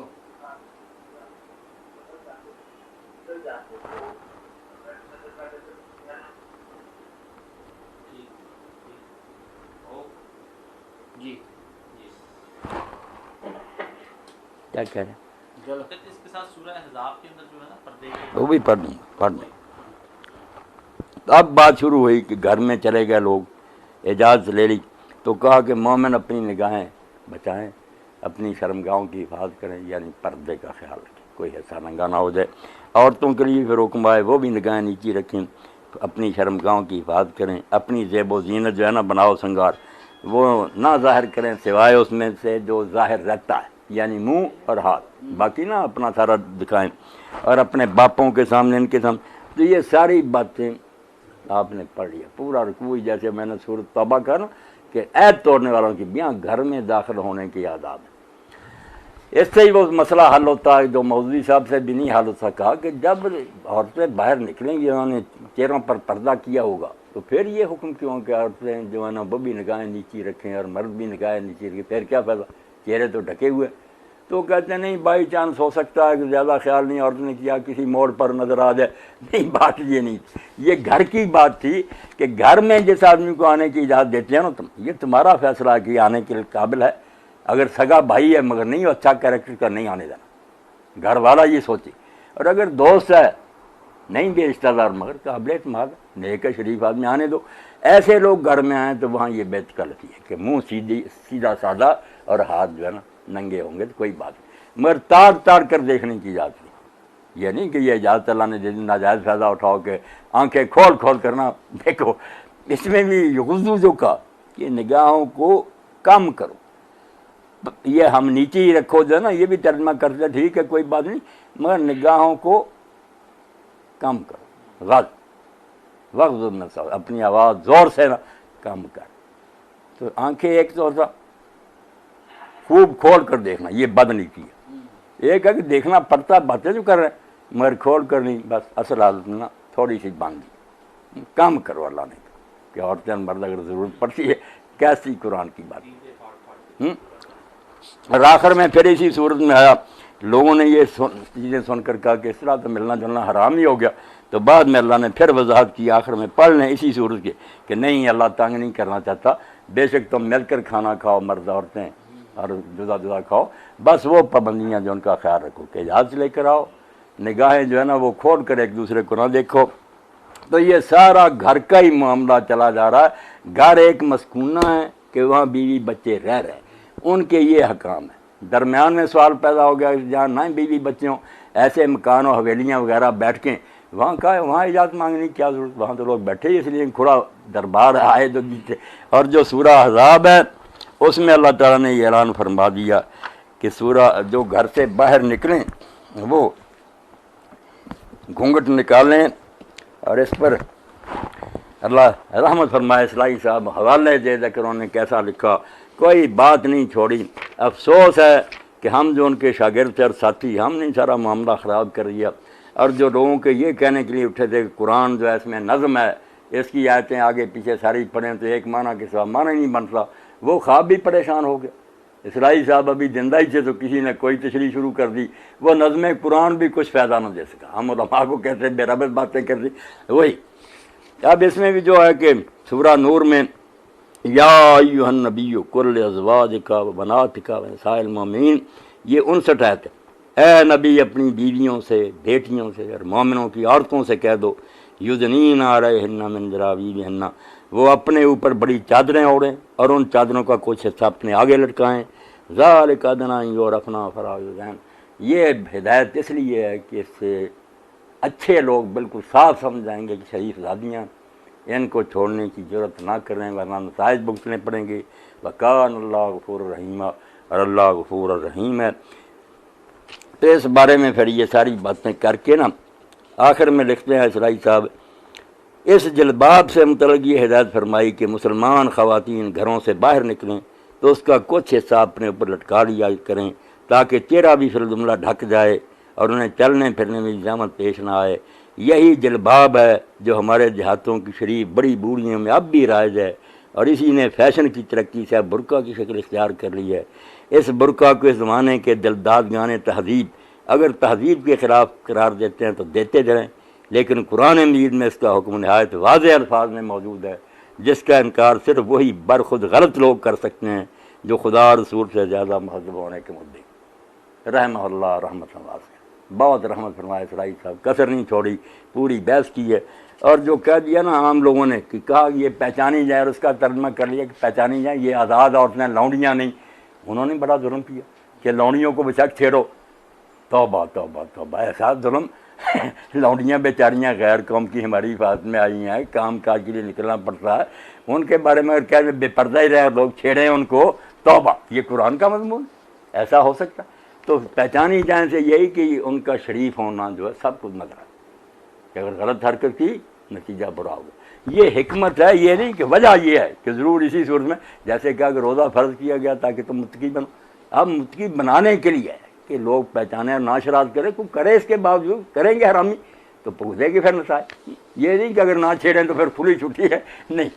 وہ تو آخری نتیجہ بتایا کہ اگر پردہ ہوگا پھر انشاءاللہ نہیں ستائی جائیں گے اور کسی کو بہانہ نہیں ملے گی۔ اس ٹکڑے سے کسی کو یہ غلط فہمی نہ ہو کہ یہ ایک وقتی تدبیر تھی جو اشرار کے شر سے مسلمان خواتین کو محفوظ رکھنے کے لیے اختیار کی گئی، اور اب اس کی ضرورت باقی نہیں رہی۔ اول تو احکام جتنے بھی نازل ہوئے ہیں سب محرکات کے تحت نازل ہوئے۔ نقطے کی بات اگر کہنا کہ اس وقت حالات یہ تھے اس لیے، تو اسرائیل صاحب حالات ہوتے ہیں تو حکومت اللہ، مگر بعد میں وہ رام ہو جاتا، وہ ساری دنیا کے لیے قانون بن جاتا۔ اگر کوئی کہیں اسی زمانے کے پھر قرآن کو ختم کر دو بھائی، لیکن اس کے یہ معنی نہیں ہے کہ وہ محرکات نہ ہوں تو وہ احکام کل عدم ہو جائیں۔ دوسرے یہ کہ جن حالات میں یہ حکم دیا گیا تھا، کیا کوئی ذی ہوش یہ دعویٰ کر سکتا ہے کہ اس زمانے میں حالات کل کی نسبت 1000 درجہ زیادہ خراب نہیں ہے؟ البتہ حیا اور عفت کے وہ تصورات معدوم ہو گئے جن کی تعلیم قرآن نے دی۔ کہتے بگاڑ زیادہ بڑھ گیا، کم ہو گیا، سختی کرنے کی ضرورت ہے پردے کے بارے میں۔ جیسے جائز بھی ہے نا یہ تربوز کھانا، ہیضہ پھیل جائے تو دنا ڈاکٹر تو روک دیں گے۔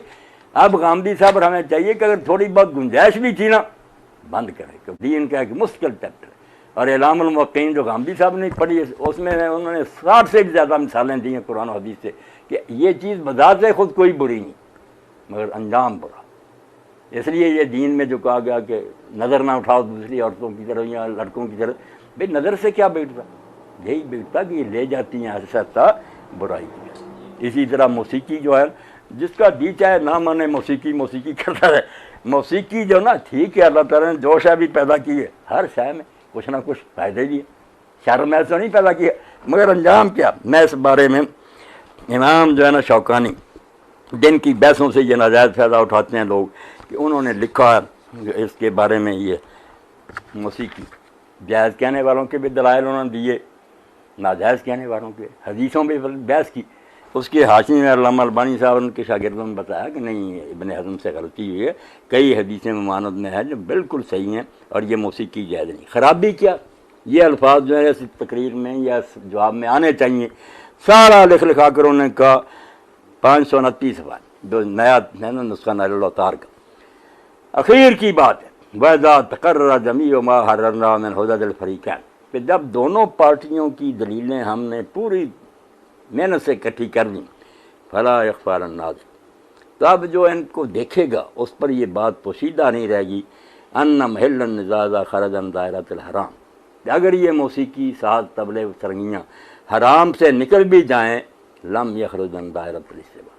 تو جو حضور نے کہا ایک حرام واضح ہے، حلال واضح، درمیان میں مشتبہ چیزیں، جو اپنا دین و ایمان بچانا چاہتا دور ہے۔ ورنہ جس طرح کوئی ایک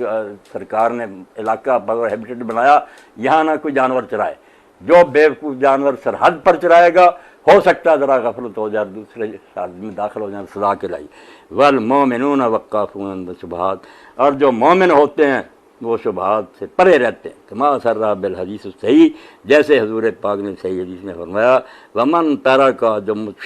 مشتبہ شیوں کی بھی چھوڑ گیا، فقد استبرأ لعرضہ ودینہ، اس نے اپنی آبرو اور دین کو بچا لیا۔ ومن حام حول الحما، اور جو اس ممنوع علاقے کے قریب گھومتا رہا، یوشک یا کافی ہے، ایک دن آئے گا کہ وہ ڈوب جائے گا۔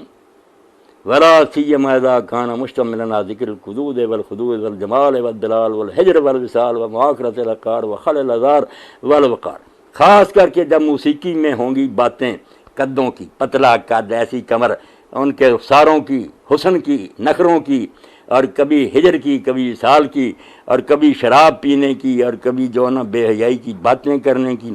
تو نتیجہ کیا ہوگا؟ فَإِنَّ سَامِعَ مَا كَانَ كَذَلِكَ لَا يَخْلُو عَنْ بَلِيَّةٍ، ان چیزوں کو سننے والا اس سے نہیں بچ سکے گا کہ ایک دن مصیبت میں پڑ جائے گا۔ فَإِنْ كَانَ مِنَ التَّسَلُّفِ فِي ذَاتِ الْحَدِّ يَكْثُرُ عَنْهُ الْبَثُ، اگرچہ پہلے وہ دین میں اتنا پختہ ہونا کہ ہم بیان ہی نہ کرتے، بڑا دیندار بھی سنتا رہے گا تو جیڑا ندی دریا تے کھیلتا ہے کسے روز میں جان نادان ہے، جو کنارے پر نہاتا چھوٹا بچہ ڈوب جائے گا۔ تو کہتے ہیں کسی دن یہ مصیبت میں پڑے گا۔ وَكَمْ لِهَٰذِهِ الْوَسِيلَةِ الشَّيْطَانِيَّةِ مِنْ قَتِيلٍ دَمُ مَطْرُودٍ، اور اس شیطانی طریقے سے، موسیقی سے، کہتے ہیں اس ذریعہ سے کتنے لوگ قتل ہو چکے ہیں جن کا خون رائے گاں گیا، کوئی مول نہیں پڑا اس کے خون کا، دین تباہ ہو گیا، زانی اور بدکار ہو کر مرے۔ وَأَسِيرٌ بِهُمُومِ غَرَامِهِ وَحَيَامِ مقبول، اور کتنے اس کے عشق میں اور اس کے جنون میں قیدی ہو گئے اور ان کے پاؤں میں برائی کی بیڑیاں پڑ گئیں۔ نسأل اللہ السداد والثبات، ہم اللہ سے دعا کرتے ہیں کہ وہ ہمیں سیدھی راہ پر رکھے اور ثابت کرے۔ یہ نچوڑ ہے دونوں طرف کی دی کہ یہ خطرے سے خالی نہیں، اور اس کے لیے ایک بات جو اصلاحی صاحب رحمۃ اللہ علیہ نے کہی ہے، اس سے ظاہر ہوتا ہے کہ وہ حکم نہیں لگتا ہے اس پہ۔ کہاں گیا ہوں احباب، تو اس میں جو آپ نے مجھے بات بھی یاد دلائی، تو اس سے ایک اور بات بھی ذہن میں آ گئی، وہ بھی بیان کرنی ہے کہ انہوں نے عجیب تماشا لوگوں نے بنا لیا کہ رسول کریم علیہ السلام کی بیویوں کو جو اللہ تعالیٰ نے سورہ احزاب میں کہا نا کہ تم گھروں میں رہو، اپنی زینت نہ دکھلاتی رہو، اور پردے کے پیچھے سے لوگ سوال کریں، تو کہتے ہیں یہ سارے حکم حضور کی بیویوں کے لیے، دوسریوں نہیں۔ دوسروں کے سامنے بیشک عورتوں کے ساتھ بٹھا کر باتیں کرو، سامنے جا کر انہیں چیزیں مانگو۔ بھئی اللہ کے رسول کی بیویوں کو تو پہلے اللہ نے مخاطب کیا کہ پہلے حضور کے گھر میں تو یہ نمونہ قائم ہو، ورنہ یہ تو نہیں کہ یہ حکم ان کے لیے، ان میں سے کون سی بات ہے جو صرف ان کے لیے مخصوص ہے؟ قرآن سنتے جائیں اور ان لوگوں کی حالت پر افسوس کرتے جائیں۔ ایک طرف یہ لوگ بڑے آزاد خیال بنتے ہیں، روشن خیال، جب ایک حکم کی علت بیان ہو گئی کہ یہ حکم کیوں دیا جا رہا، وہ اجتہاد ہو گیا کہ پھر وہ علت جہاں پائی جائے گی، جیسے شراب کے بارے میں کہا اس سے آدمی جو ہے اس کی عقل پر پردہ پڑ جاتا، اب جو چیز عقل کو ڈھانکے گی اندر آتی جائے گی۔ حضور کی بیویوں کے ساتھ جب کہا کہ اس طرح نہ کرو تو وجہ کیا بیان کی ہے، سن لو اور دیکھو کہ دوسری عورتوں کے لیے تو بالاولا، اس کو کہتے ہیں وہ اجتہاد جو اس سے زیادہ، کہتے ہیں حضور کی بیویوں سے لوگ دوسریوں کو زیادہ کرنا چاہیے اگر صحیح منع میں پڑے۔ وہ کچھ نرمی کرتی، مائیں تھی امت، احترام تھا ان کا، دوسری عورتوں کا کیا شرم لحاظہ میں۔ تو یہ بالکل ایسے ہی سمجھیں جیسے کئی ظاہریوں نے کہا ان مجتہدین کی طرف کہ قرآن میں صرف کہا کہ باپ کو اف نہ کہو، مارنے سے منع نہیں کیا، ڈنڈے مارتے تھے باپ۔ اب یہ ہے ان لوگوں کا علم کہ لفظ لکھا ہوا ہے کہ اف نہ کہو، بالکل کتابوں میں آئی۔ ابن قیم کہتا ہے ظاہری ہونے کا یہ حال ہے، وہ کہتے ہیں مارنے کی کم منع کی، حالانکہ یہ دلالت اولا ہے کہ اگر اف کہنا منع ہے تو مارنا تو اس سے زیادہ منع ہونا چاہیے، نہیں عقل آئی۔ ایک جگہ ظاہریوں نے کہا کہ لڑکی سے پوچھو نا جو کنواری ہے کہ ہم تیرا نکاح فلاں کے ساتھ کر رہے ہیں، اگر وہ خاموش رہے تو مطلب نکلا راضی ہے، اور اگر اس نے منہ سے کہہ دیا نا کہ میں راضی ہوں، پھر نہیں تھی، پھر دوبارہ پوچھ۔ وہاں ابن قیم لکھتے ہیں واہ اللہ کو بظاہری، جب آدمی ظاہری ہو جائے تو پھر یہی نتیجے نکلے ہوتے ہیں۔ حضور کی بیویوں کے حکم پڑھیں، خدا کی قسم نکلتا ہے، اور حضور کی بیویاں نہ بھی ایسا کرتی تو خیر امت کی عورتیں ضرور کریں۔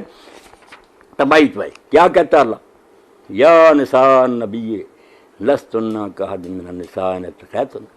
یہ تو پہل کریں، شروع حضور کے گھر سے کرانا، اے نبی کی بیویو تم دوسری عورتوں کی طرح نہیں اگر متقی بن کر رہو۔ فلا تخضعن بالقول، حکم کیا پہلا کہ لوچدار آواز سے، یہ کہتے ہیں لڑکیاں گانے گائیں، موسیقی کچھ نہیں بگڑتا، صرف بات ہی کرنی تھی، تو کہا رسول کی بیویوں نے بدماشی کی نہیں، کہ نرم لہجہ، فلا تخضعن بالقول، لوچدار یا نرم لہجے سے بات نہ کسی سے کرنا، نتیجہ کیا ہوگا، فیطمع الذی فی قلبہ مرض، جن کے دلوں میں شہوت کی بیماری ہے وہ غلط توقع قائم کر۔ اب یہ نبی کی بیویوں کے لیے زیادہ، وہاں تو شاید لوگ یہ نہ توقع کرتے، یہاں تو خطرہ ہی خطرہ کہ بچیاں اس طرح نزاکت سے باتیں کریں گی، تو علت کیا بیان ہوئی ہے کہ نرم بات کرنے سے دلوں میں شہوت پیدا ہوئی۔ اب یہ کسی زمانے تک یا کسی خاص عورت کے لیے ایک عام اصول مل گیا کہ نرم لہجے سے اگر باتیں کریں گی، خبریں سنائیں گی، اناؤنسر بنیں گی، گیت گائیں گی، تو پھر فیطمع الذی فی قلبہ مرض، جن کے دلوں میں پہلے ہی بیماری ہے نا، امید باندھ رہی، وَقُلْنَا قَوْلًا مَعْرُوفًا، شریف طریقے سے تم بات کیجیے۔ تو ایک بات تو یہ آگے پھر اللہ تعالیٰ نے فرمایا وَقَرْنَا فِي بِيُوتِكُنَّ وَلَا تَبَرَّجْنَا تَبَرُّجَ الْجَاهِلِيَّةِ الْأُولَىٰ، کہ اپنے گھروں میں ٹھہری رہو، اور جس طرح پہلے وقتوں میں بن سور کر باہر گھومتی تھی نہ اس طرح کرو۔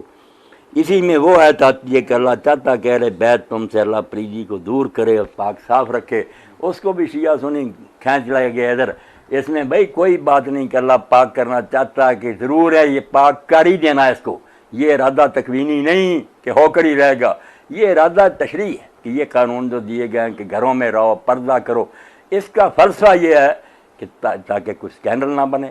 تم شریف زندگی گزارو۔ یہ رہے کوئی اہل بیت اس پر یا نہ رہے اس کی اپنی مرضی، یہ نہیں کہ ضرور بانی جانا، خواہ وہ حضور کی بیویاں یا دوسرا خاندان، ان کے لیے کہ اللہ یہ چاہتا ہے ان قانونوں سے کہ تم پاک صاف رہو۔ جیسے ہمارے لیے وضو اور غسل کے مسئلے ہیں، وہاں بھی یہی لفظ آتے ہیں کہ اللہ چاہتا ہے کہ تمہیں پاک صاف رکھے، وہ یہ ہے کہ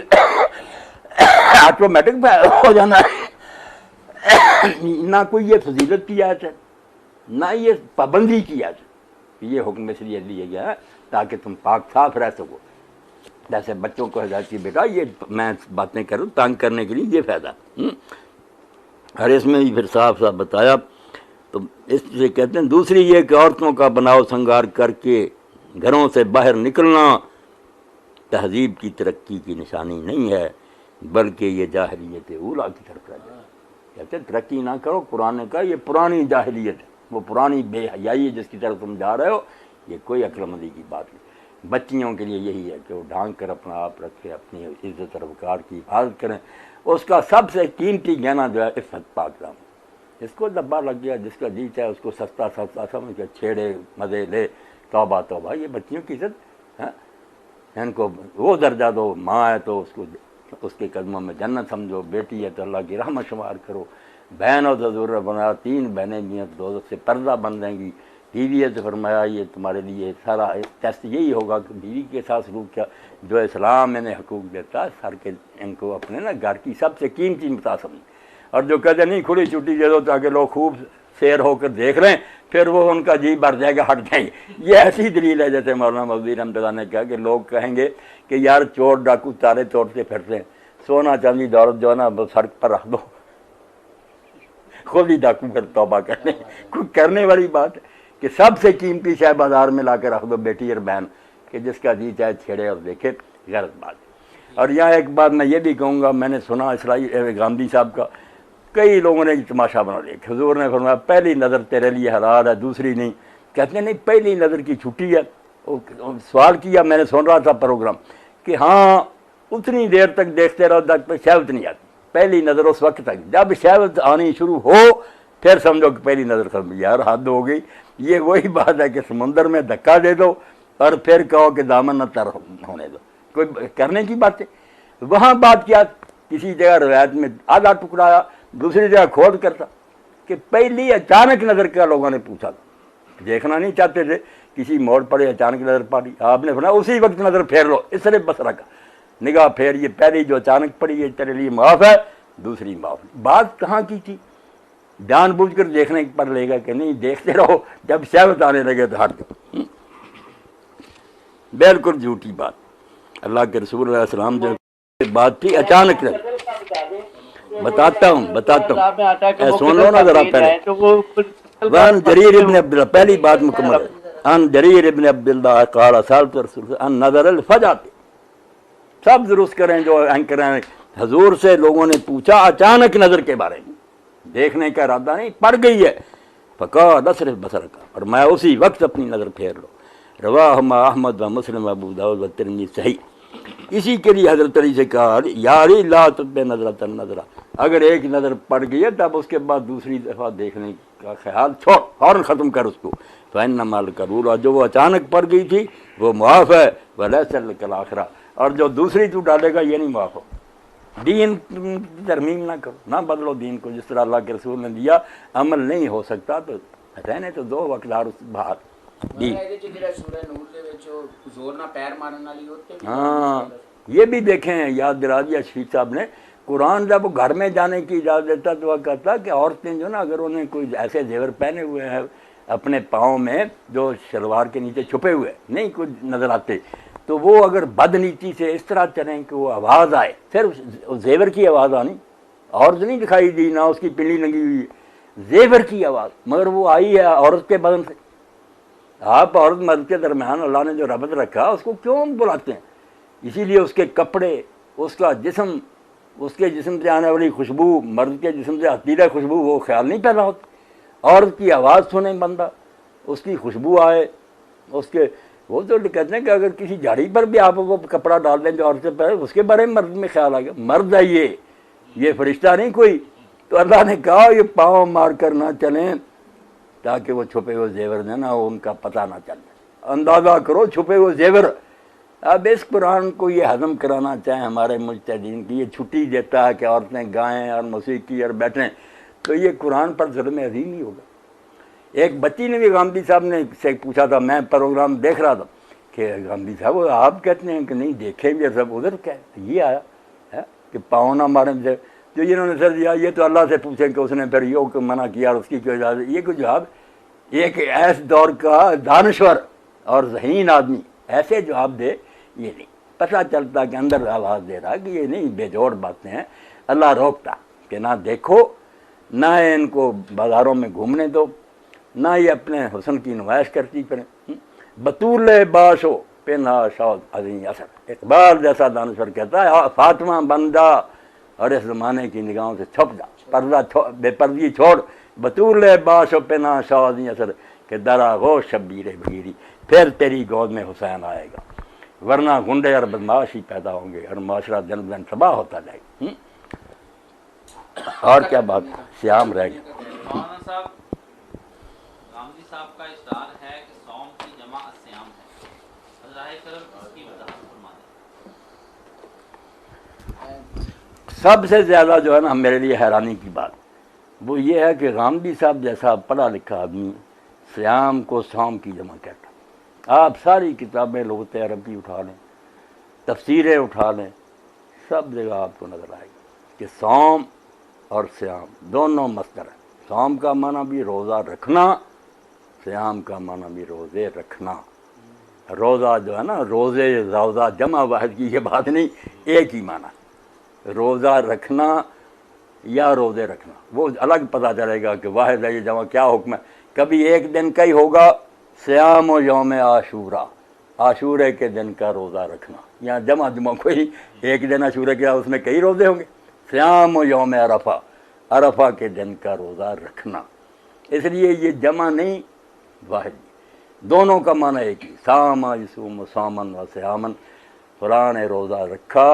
اس لیے یہ روزہ رکھنا. صوم کا بھی یہ معنی سیام کا. ہاں سیام جمع بھی ہے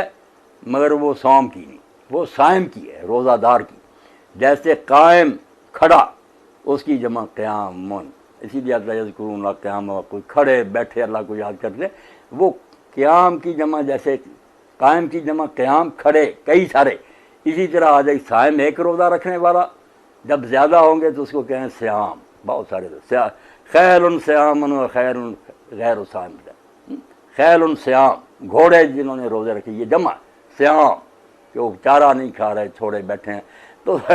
سیام جمع آئے گی تو صائم کی آئے گی اور اس کا معنی روزہ رکھنے والا.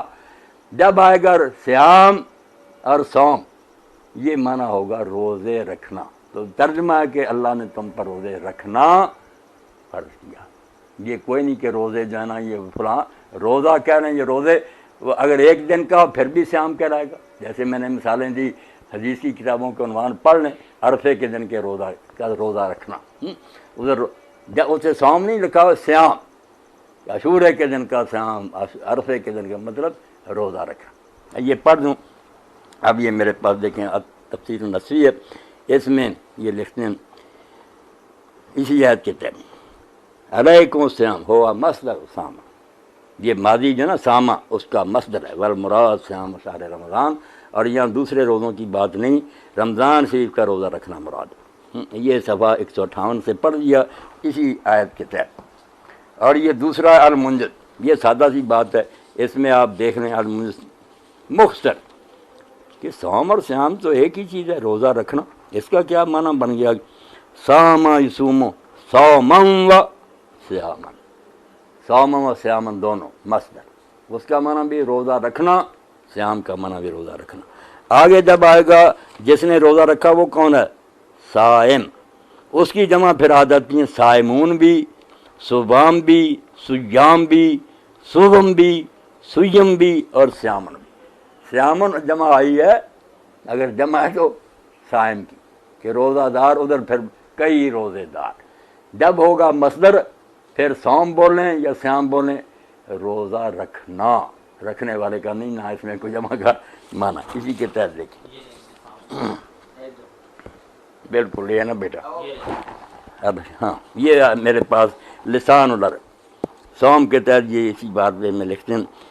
جب بیان کیا ساما یصوم، ساما ماضی، یصوم مضارع، آگے مصدر کیا ہے؟ صومن و صیامن، مصدر صومن بول دیں یا صیامن بول دیں، معنی روزہ رکھنا، جو روزے رکھنے والے جمع وہ آگے، ورجل صائم و صوم من قوم صوام و صیام و صوم و صیام و صیام و صیام و صیامہ الاخیر نازل، آخری صیامہ جو ہے کبھی کبھی آتا، باقی سارے صیام وغیرہ جمع آتے، مگر وہ جمع ہے صائم،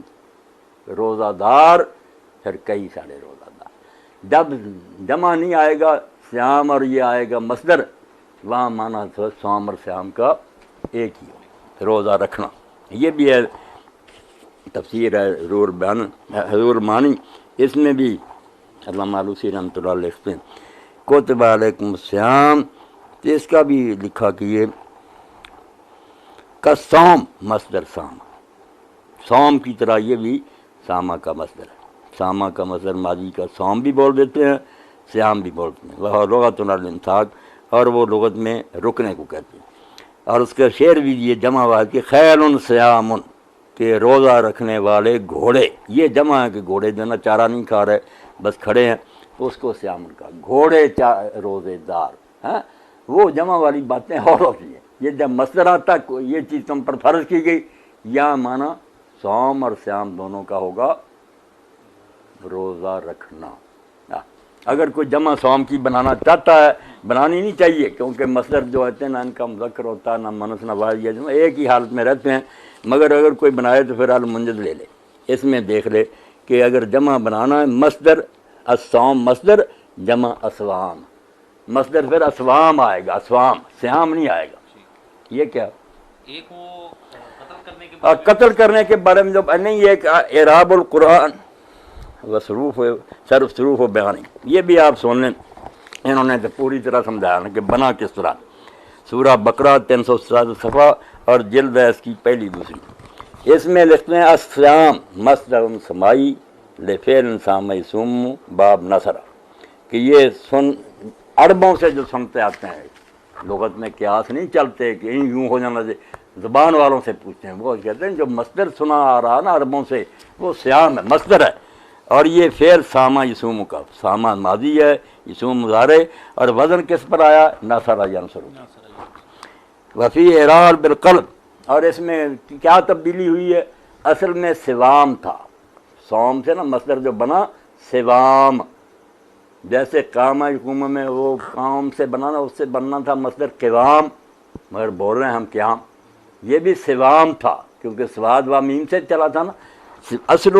سوام، سوام، مگر تبدیلی کیا ہوئی؟ جات الواو عینن فی المصدر، مگر اس میں ہوا کہ واو درمیان میں آ گئی عین کرنے کی جگہ، ادھر بھی قیام میں ادھر بھی، تو پھر وقت و علت فی الفعل، تو پھر عربی زبان کے مطابق جب درمیان میں آ جائے اور پہلے زیر ہو، اس واو کو تبدیل کر کے یا بنا دیتے ہیں۔ قربت یان تو بدل کر یا بنا دی گئی، بس بس سیام پھر سیام بن گیا۔ یہ تشریح بھی پوری کر دی، اس لیے نا کمی نہیں چھوڑی۔ اب جو نہیں ماننا چاہتا نہ مانا۔ اب وہ ظاہر صاحب کا قتل والا اور قتل والا جو ہے نا اللہ پناہ دے، قرآن پاک سے نگاہ مشتی۔ اب بات ہوئی تو غامدی صاحب کے جو شاگرد تھے ملائے زاہد صاحب نے، وہ ایک نے کہا نہیں یہاں وہ اصطلاحی رسول مراد نہیں، یہ لغت کے لحاظ سے کہ نبی بھی جو ہوتے ہیں وہ رسول ہی ہوتے ہیں۔ میں نے کہا یار یہ تو پھر مذاق بن گیا، یہاں نبی ہوگا ہم کہیں گے رسول بھی تو نبی ہوتا، اس کو بھی لغت کے لحاظ سے اللہ خبر دیتا۔ یہ لغت کی بات نہیں، جب لفظ دو قرآن نے مقرر کر دی، نبی اور رسول، اور تمہارا کہنا ہے کہ رسول نہیں قتل ہوا، ہم نے قرآن سے دکھا دی کہ رسول کہہ کر اللہ کہتا ہے کہ رسولوں کو قتل کر۔ اب قرآن کے مطابق بدل جاؤ، کیوں ایسی باتیں کرتے ہو کہ رسول قتل نہیں ہوتے؟ اور جو ہے رسول غالب آتے ہیں اللہ ان کی مدد کرتا ہے، وہ مدد کرنا صرف یہ قتل نہ ہو، قتل ہونا کوئی مغلوبیت نہیں۔ اگر نبی یا رسول قتل ہو گیا مگر اس کی تحریک کامیاب ہوگی، بعد میں غالب آ گیا۔ اسی لیے حضور کو فرمایا کہ اگر بے شک آپ کو ہم موت دے دیں یا وہ غلبہ آپ کی زندگی میں دکھا دیں، ناکام نہیں ہوتا وہ رسول اس کا نا، پھر پیغام پھیل جاتا ہے۔ بے شک اس کے متبعین ہی غالب آئے، عیسیٰ علیہ السلام اٹھا لیے گئے مگر بعد میں ان کا دور تو مظلومی کا ہی تھا، بعد میں فاصلہ ظاہرین غالب آ گیا، ان کے ساری دنیا میں سلطنت ان کی بن گئی۔ تو رسولوں کے غلبے کی جو بات ہے وہ اس کے خلاف نہیں کہ وہ قتل ہو جائیں تو پھر غلبہ نہیں ہوتا، قتل ہو کر بھی ان کے مدارج بلند ہے۔ تو قرآن پاک سے اس کی آیتیں جو نا وہ آپ نشان کر لیں، کہاں گیا وہ؟ نہیں اتنے جڑی جو ایتاں والا جڑا سی دیو نا بھائی موجم خود بدلتے نہیں قرآن کو بدل دیتے، ہوئے کس درجہ فقیہان حرم بے توفیق۔ نہ ایسا کرو جیسے قرآن پاک میں آیا، مانو کہ قتل کیا انہوں نے رسولوں کو بھی اور دوسرے لوگوں کو بھی۔ بالکل اللہ تعالیٰ فرماتا ہے کہ رسول بھی آئے، ان کو بھی لوگوں نے بعض کو مانا بعض کو قتل کر دیا، نہیں ان پر ایمان لائے۔ تو قرآن پاک کے مطابق ہم نظریات اپنے بنائیں یا اپنی جعلی باتیں بناتے رہیں؟ اللہ اکبر۔ سورہ جو ہے نا آل عمران میں بھی بتایا کہ ان کے پاس رسول وہ چیزیں بھی لے کر آئے جو یہ لوگ مانگتے ہیں، وہ بھی فرمایا پھر تم نے قتل کر دیا۔ یہ جو کہتے ہیں نا کہ ایسا رسول آئے پھر مانیں گے جو آگ سے قربانی اس کی نا آگ قربانی اس کی آگ کو کھا جائے، یہ حضور کے بارے میں کہا، ہمیں تو یہ کہا گیا اس کو رسول ماننا۔ تو اللہ نے پھر حوالہ دیا کل قد جاءکم رسول من قبلی بالبینات وبالذی قلتم، رسول تمہارے پاس موجزے لے کر آیا اور وہ چیز بھی لے کر آئے جو تم کہتے ہو، یہ بھی تمہارے نبی نے حضرت یاسر وغیرہ نے دکھائی مگر تم نے ان کو پھر بھی نہیں مانا، قتل کر قتل۔ 183 نمبر سورہ آل عمران اس کی یہ آیت۔ اسی طرح اللہ تعالیٰ سورہ مائدہ میں کئی جگہ بیان کرتا ہے کہ رسول آئے، کسی کو جھٹلایا کسی کو قتل کیا۔ سورہ بقرہ میں کہتا ہے کہ موسیٰ علیہ السلام کے بعد لگاتار رسول آئے، بعضوں کو انہوں نے مانا بعضوں کو قتل کیا، رسول کیا کرا تھا۔ جزاک اللہ مولانا، آپ نے ماشاءاللہ جتنے غامدی صاحب کی طرف سے جو اشکالات پیش کیے جاتے ہیں لوگوں کے اوپر مولانا اپنی بات کو منوانے کے لیے وہ پورے ہو گئے ہیں۔ تو میں آخر میں یہ کہوں گا کہ غامدی صاحب پہ میرا سلام بھی بتائیں، میں ان کا احترام کرتا ہوں، اللہ نے ذہانت دی ہے، ان کا جو کچھ سب لکھا ہے وہ میں نے ایک چھاپڑ میں بند کیا اور پڑھا ہے، نشان لگائے ہیں، کبھی موقع تفسیر سے ملا تو البرہان البیان وغیرہ سب پر باتیں ہوں گی، مگر یہ دکھ یہی ہے کہ نہ صرف زمانے کے حالات کی وجہ سے بدلنے کی کوشش کرتے ہیں لوگوں کی خاص، اس سے اللہ مجھے بھی بچائے ان کو بھی نہیں۔ قرآن کا سیاق سباق سب بتاتا ہے، نظم قرآن بہت اچھا نظریہ تھا، اس پر قائم رہتے۔ تو اسرائیل صاحب نے جو لکھا تھا وہ رائے کا تھوڑا بہت اختلاف تھا، ربط وہ ٹھیک تھا، انہوں نے اس کے بعد پہلے یہ بھی وہی لکھتے رہے، یہی غلبہ دین تھا، اقامت دین تھی، سب تھا، بعد میں تبدیلیاں کر۔ مولانا وہ ایک ذرا سے وضاحت کرتے ہیں کہ وہ جو وہ سورہ احزاب کا میں کہ وہ آخر میں آتا ہے نا کہ وہ قتل کر دیے، تو وہ قتل اب قتل کرنے کا حکم تو نہیں لگتا، جس کا مطلب یہ ہوا کہ وہ آیت جو ہے اس کا کے ساتھ کہاں رکھنا رات نہیں والا بھی وہ کتنے گیا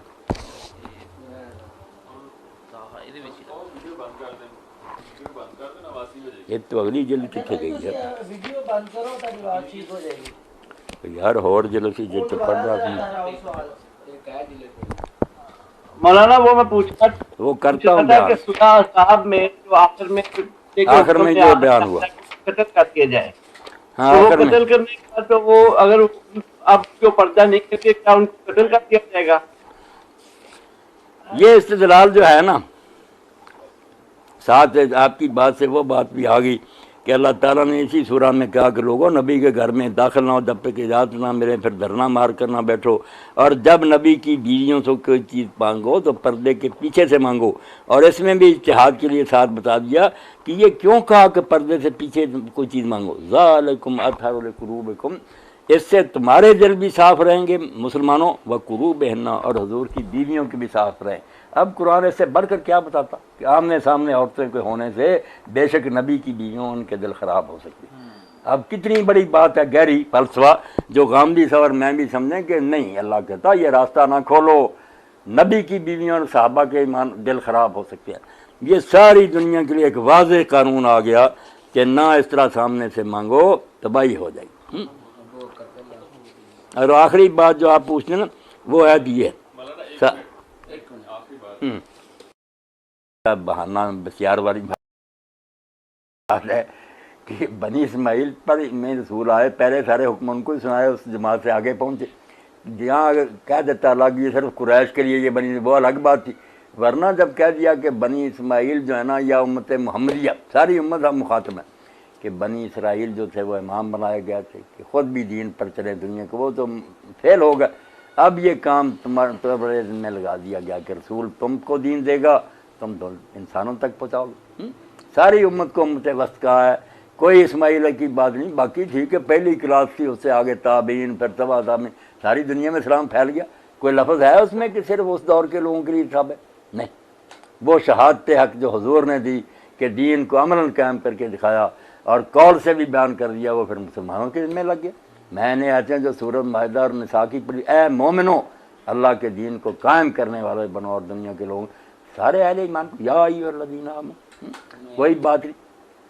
اور جو ختم نبوت کا میں نے فلسفہ بیان کیا اس کا جواب دینا کہ پہلے جو نبی آتے رہے، اب لوگوں کے لیے کوئی راہبر نہیں ہے، یہ امت نہ کوئی دین پہنچانے والی، وہ اگر قیامت کو کہیں ہمارے لیے اللہ تو نے کیا انتظام کیا تھا، کیا بنے گا؟ پھر جو صحابہ کے طور پر دور تک رہے، غامدی صاحب کے وہ جواب دیتے پھر، اللہ ان سے پوچھتا پھر، بعد والوں کو چھٹی چھٹی ہے، مسلمانوں کو بھی غیر مسلمان تو غلط فلسفے نہ بیان کرے۔ یہ جو ٹکڑا ہے نا کہ اگر منافق اور جن کے دلوں میں بیماری ہے اور جو مدینہ میں افواہیں پھیلاتے ہیں یہ ان حرکتوں سے باز نہ آئے تو پھر یہ یاد رکھیں کہ یہاں زیادہ دیر نہیں رہ سکیں گے، ہم آپ کو ان کے پیچھے لگا دیں گے اور یہ پھر نہ ملعون اور ذلیل ہو کر رہیں گے، اور جہاں پائے جائیں گے پکڑے جائیں گے اور قتل کیے جائیں گے۔ یہ ساتھ والے ٹکڑے کے ساتھ ہی نہیں متعلق، جو غلطی ہے نا کہ صرف وہ عورتوں کو چھیڑتے تھے اسی کی بات ہے، نہیں، اس وقت بھی کوئی قتل نہیں کیا گیا، نہ کوئی قتل کیا ہوا۔ یہ سارے سورہ میں جو بیان ہوا کہ جنگ احد خندق میں انہوں نے غداریاں کی، مدینہ شریف میں برباد کر دینے لگے سازش کر کے یہود اور کافروں کے ساتھ، اس کے بعد حضور نے حضرت زینب سے نکاح کیا، وہاں فتنہ کھڑا کیا، اور بعد میں مدینہ شریف میں یہ گڑبڑیں ڈالنے کے لیے افواہیں پھیلائیں، اور ساتھ ہی عورتوں، یہ سارا مضمون جو پوری صورت میں ہے نا اس کا اگر ان حرکتوں سے باز نہ آئے تو آج تک جو تھوڑی بہت ان کے ساتھ نرمی ہے نا وہ اب ختم کر دیں گے، اب نہیں انہیں کوئی نرمی نصیب ہوگی، اب ہم نبی کو حکم دے دیں گے کہ جہاں ان کو پکڑو قتل کر دو۔ وہ چونکہ باز ہی آ گئے، نہ پھر حضور کے خلاف کوئی بکواس بعد میں کی، نہ کوئی گڑبڑ مدینہ میں مرعوب ہو گئے، ڈر گئے۔ اس لیے جو قرآن پاک میں ظاہر آتا ہے کہ اللہ نے کہا نبی کافروں سے جہاد کرو، منافقوں سے۔ ابن حزم رحمۃ اللہ علیہ کہتا ہے یار حضور نے پھر منافقوں سے جہاد کیوں نہیں کیا؟ جب آیت آئی تھی جہاد کرو تو منافق تو قرآن کہتا کہ آخر تک رہے، سورۃ توبہ میں بتا، اور حضرت عمر کہتے ہیں کہ مدینہ منافقوں سے بھرا ہوا تھا جب حضور فوت ہوئے، تو جاہد الکفار والمنافقین کہاں گیا پھر کہ کافروں سے جہاد کرو اور منافقوں سے؟ تو حل یہی ہے کہ وہ منافق رہے مگر انڈر گراؤنڈ ہو گئے، ظاہری طور پر وہ ڈر گئے تھے۔ وہ صرف ایک عورتوں والی آیت کے ساتھ نہیں جوڑنا، پوری صورت کے ساتھ جوڑنا۔ وہ فتنے جو ہے نا جنگ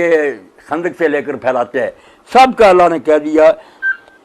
یہ ان اشرار و منافقین کو دھمکی دی ہے کہ اگر یہ اپنی شرارتوں سے باز نہ آئے تو ان کے باب میں چشم پوشی و مساہمت کا جو رویہ آپ تک رہا وہ یکسر بدل جائے گا، اور ہم تم کو خطاب نبی صلی اللہ علیہ وسلم ہر قدم پر ان کے محاسبہ اور تعاقب کا حکم دے دیں گے۔ پھر ان کو اس شہر میں بہت کم رہنا نصیب ہوگا، اس کے بعد جتنے دن بھی یہاں جئیں گے ملعون ہو کر زندگی گزاریں گے، ہر قدم پر ان کی دار و گیر ہوگی، یہ پکڑے جائیں گے اور نہایت عبرت انگیز طریقوں سے قتل ہوں گے۔ یہ ہر قسم کی شرارتیں، عورتوں والی بات بھی، مگر وہ باز ہی آ گئے، پھر قتل پھر ان کو کیا کر ڈر گئے سہم کے، اس سے کچھ نہیں نکلتا کہ یہ ہے تو قتل کی تھی، قتل نہیں کیا گیا، یا قتل نہیں کرتے، کوئی نہیں۔ شرارتیں اگر کوئی کرے گا بھی تو اس کے لیے کوئی اور تعزیر ہوگی، قتل کی سزا تو اب بھی نہیں، صرف چھیڑ چھاڑ پر قتل ہے، کوئی نہیں دین میں۔ وہ سب فتنے اور ارجاف وغیرہ تو افواہیں۔ جنگ عذاب کا لکھتے ہیں کہ پیچھے جنگ عذاب اور حضرت زید و حضرت زینب کے معاملے میں اس گروہ کا جو کردار بیان ہوا وہ اس ارجاف کی نہایت واضح مثال ہے، سنسری پھیلانا۔ تو اللہ تعالیٰ نے ساری چیزیں بند کر دیں کہ آپ بعد آ جاؤ ورنہ اب تم کو نا سخت سزائیں دی جائیں۔ تو اس سے کوئی نہیں نکلتا کہ اس وقت یہ خاص قانون تھا اور یہ نہیں، یہ خواہ مخواہ ادھر ادھر کی باتیں نہیں۔ اس میں مولانا غامدی صاحب کا ایک یہ بیان ہے کہ طاغوت سے مراد صرف یہودی ہیں، یہ بات ان کی کس حد تک درست ہے؟ یہ کاشف صاحب یہ تو بات بالکل قرآن مجید کو نا ٹھٹھا بنانے والی بات ہے۔ طاغوت لغت عرب میں ہر وہ شاید جس کو اس کی حد سے بڑھا دیا جائے، نبی ولی تک بھی اگر ان کو لوگ بندہ نہ مانے، پوجا شروع کر دیں تو وہ بھی طاغوت ہے، یہ کوئی گالی نہیں۔ اگر اللہ کا حکم چھوڑ کر کسی اور کا حکم مانے وہ بھی ہم نے طاغوت بنا لی، تو یان سے نکلا نا۔ ٹھیک ہے اب زیادہ شیطان اس کے چیلوں کے لیے استعمال ہوتا جو اللہ کے قانون کی حد سے باہر نکل جاتے ہیں، مگر مفہوم یہ کل ما یعبد من دون اللہ کے ساتھ جس کو بھائی پوجا جائے اور اس کی اطاعت کی جائے سب طاغوت، یہود ہوں یا نصارہ ہوں یا آج کے حکمران ہوں، جو بھی دین کی حدود سے باہر ہوگا طاغوت ہی۔ نتیجہ یہ نکلتا ہے کہ جو کچھ آج کل یہ بیان فرما رہے ہیں، یہ تو جو کچھ اسرائی صاحب لکھا، سب نے لکھا، پوری امت ہے، بلکہ پورا قرآن نے لپیٹ دینے کے قابل کہ حالات بھی بدل گئے، وہ لوگ بھی نہیں رہے، قصہ ختم ان کے لیے تھا، اب ہمیں کیوں تنگ کرتے ہو؟ نماز روزے کے بھی نہ کہیں، یہ بنی اسماعیل میں اترے تھے نا، انہوں نے پڑھ لی ہوگی، ہمیں کیا کہتے ہیں؟ قرآن قیامت تک ہی ہے، سب نے اس پر عمل کرنا، کوئی جان نہ چھڑائے۔ جہاں خاص آ جائے کہ یہ نبی صرف تیرے لیے، وہاں وضاحت اللہ نے کر دی کہ یہ زیادہ بیوی وغیرہ، تو اللہ تعالیٰ اگر کہہ دیتا کہ یہ بھی خاص ان کے لیے تو ٹھیک ہے، ہم کیوں اس میں گھسے رہیں گے؟ یہ اسماعیلیوں کے لیے اور دوسروں کے لیے نہیں۔ دوسرا مولانا غامدی صاحب کہتے ہیں کہ وہ جو حدیث ہے جس میں موسیقی کے آلات توڑنے والی، اس کے اندر باقی چیزیں جو حلال ہیں ان کا بیان ہوا ہے، وہی حرام کی گئی ہیں، مثلا وہ زنا کریں گے، فروج کو حلال کر لیں گے، یعنی حرام کی طرف راغب ہوں گے، تو وہ چیزیں ہیں تو حلال ہی، اسی طرح موسیقی ہے تو حلال ہی، لیکن وہ یہ ہے کہ اس کا کوئی غلط استعمال یا بے ہنگام نہیں، وہ کوئی حلال نہیں، وہ سب چیزیں حرام ہی ہیں۔ یہ بھی غامدی صاحب کا ناجائز استعمال، کون سی چیز اس میں حلال؟ ریشم بھی مردوں کے لیے حلال، مردوں کی بات ہو رہی ہے کہ مرد ان کو اپنے لیے حلال کرنا، ریشمی لباس دین برابر کہ حرام ہے مردوں، زنا بھی سب کے لیے حرام ہے، کوئی چیز اس میں ایسی نہیں کہ وہ حلال ہے اور وہ حرام کر لی، جائز کوئی چیز، موسیقی وغیرہ۔ اور دوسری جگہ بھی جیسے نکالتے ہیں حضور کے گھر میں عید کے موقع پر بچیاں دب دے، اس میں بھی کیا حضرت ابوبکر کیا نبی کے گھر میں شیطانی ساتھ، پتہ چلا کہ سب لوگوں کو آپ نے سمجھا دیا تھا کہ یہ مضامیر جو ہے شیطان نے کی ہیں، باقی جو دین ہے وہ ٹھیک ہے، کچھ خیال کرتا فطرت کا، خوشی کا موقع دو، عید اور شادی، وہاں صرف دف کی جاؤ اور بھی کوئی نہیں، اصل تو دوفی ہے، کوئی جو چھٹی نہیں کیا، اور ساتھ سارے اس زمانہ میں تھے، کوئی اجازت نہیں، دوف کی اجازت دی کہ صرف دوف چھوٹی بچیاں اگر بجا لیں وہ بھی عید اور شادی پر۔ حضرت تمہارا آواز سنتے تھے تو آدمی بھیجتے تھے کہ شادی ہے تو ٹھیک ہے ورنہ درے سے خبر لو۔ وہ سورہ اعراف کی آیت 32 میں تو اللہ نے 4 چیزیں حرام فرمائی ہیں، بلکہ اس کے مقابلے میں یہ کہا کہ زینت کی چیزیں حرام نہیں ہیں۔ یہ آیت جو ہے یہ اس کا کس حد تک یہ جو کہتے ہیں کہ کون ہے جو اللہ کی حرام کی ہوئی چیزوں کو زینت حرام نہ ہونا اور بات ہے، اللہ تعالیٰ نے واقعی زینت جو پیدا کی ہے وہ جائز ہی جائز، مگر وہ زینت کے اظہار کے موقع ہیں نا، جب سورج نور میں کہہ دیا کہ اپنے باپوں کے علاوہ رہنے کے علاوہ عورتیں زینت نہ ظاہر کرے، تو پتہ چلا زینت بذات خود حلال ہے، مگر وہ محرم رشتہ داری جن سے بری توقع نہیں ان کے سامنے ظاہر کرنے کی بات ہے۔ اگر اللہ تعالیٰ نے اجازت دی ہے حلال چیزیں کھانے کی تو یہ تو نہیں کہ اصراف کرو یا بے موقع کرو، حد کے اندر کھاؤ اس کو، یہ کوئی استدلال نہیں سمجھ میں آتا کہ زینت حلال کی ہے تو سب کو دکھاتے پھرو کیوں اللہ نے کہا کہ سوائے ان کے کسی کے سامنے ظاہر کرو؟ سورۃ نور پڑھو، ولا یبدین زینتہن، نہ زینت عورتیں اپنی ظاہر کرے سوائے اپنے باپوں کے، بیٹوں کے، بھائیوں کے، دہرا ہے اس کے اندر دکھائیں، غیروں کو دکھائیں گے تو پھر فتنہ ہی پیدا ہوگا نا، جن کے دلوں میں بیماری ہے وہ درپے ہو جائیں گے،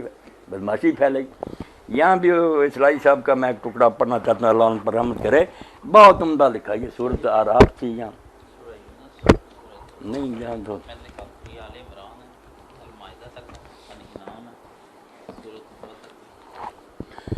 کمال لکھا انہوں نے، باقی ان کے اندر دین تھا، وہ بہانے نہیں ڈھونڈتے تھے کہ لوگوں کو خوش کریں۔ یہی سورہ جو آل انعام، اس میں اللہ نے کہا دیکھو بے حیائی کی چیزیں اس بات سے صرف کہا نا آرام میں کہ فواہش حرام کی ہیں، یہاں بات آگے بڑھ گئی، کسی جگہ آتا زنا نہ کرو، کہیں اللہ کہتا زنا کے قریب بھی نہ جاؤ، یہ اسرائیل صاحب پر اللہ کی رحمت ہے۔ یہاں آیا ولا تقربوا الفواحش ما ظہر منها وما بطن، بے حیائیوں کے قریب نہ جاؤ، بے شک وہ ظاہر بے حیائیاں ہوں یا چھپی ہوئی ہوں۔ تو یہاں لکھتے ہیں فواحش کے معنی کھلی ہوئی بے حیائی اور بدکاری کے، جن میں اولین درجہ زنا کو حاصل ہے۔ چنانچہ سورہ بنی اسرائیل میں اسی مضمون کو یوں ادا فرمایا ہے ولا تقربوا الزنا انہ کان فاحشا وساء سبیلا، اور زنا کے پاس بھی نہ پھٹکو، یہ کھلی ہوئی بے حیائی اور نہایت ہی بری راہ، ڈینجر، دور ہی لکھا، خطرہ خطرہ۔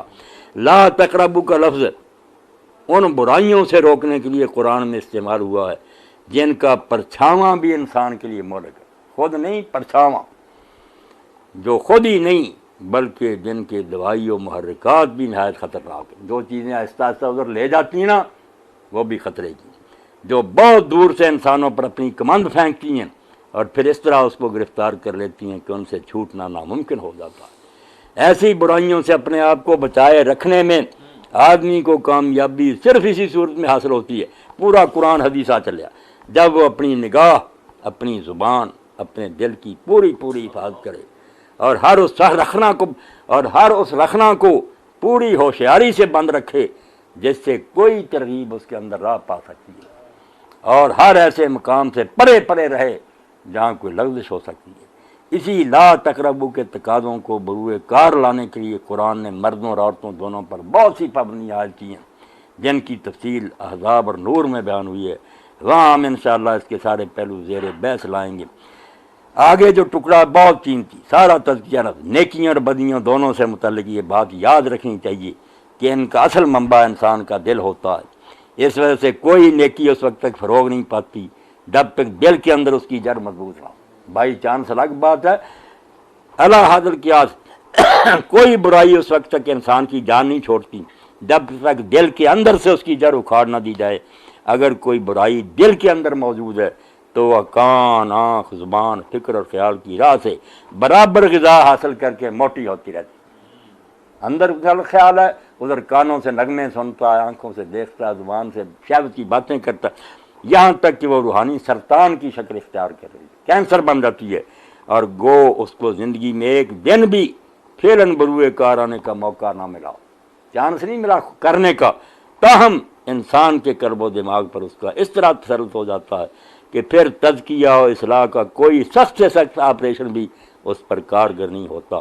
وہ بالآخر انسان کی اخلاقی و ایمانی موت ہی پر منتهی ہوتی ہے۔ اس وجہ سے قرآن نے ظاہری اور باطنی دونوں قسم کے فحشا سے دور رہنے کی تاکید فرمائی، رحمہ اللہ رحمۃ اللہ۔ یہ تھے دین کے اصل علم بردار۔ ہاں، رائے میں کوئی اختلاف ہو جائے کوئی نہیں، مگر ان کے اندر یہ رچا ہوا، کیوں ہے راستے کھوٹ جو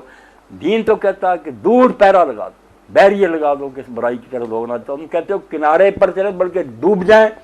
پھر کہا بچو، درمیانے کارے دریا تختہ بندم کر دائی، بعض می گوئی کہ دامن ترم کن بج، باندھ کر جکڑ کر تختے پر سمندر میں پھینک دو، پھر کہو نہ پانی نہ لگنے دینا، بھائی کیوں نہ پانی لگے گا، اب تو تباہی ہوگا۔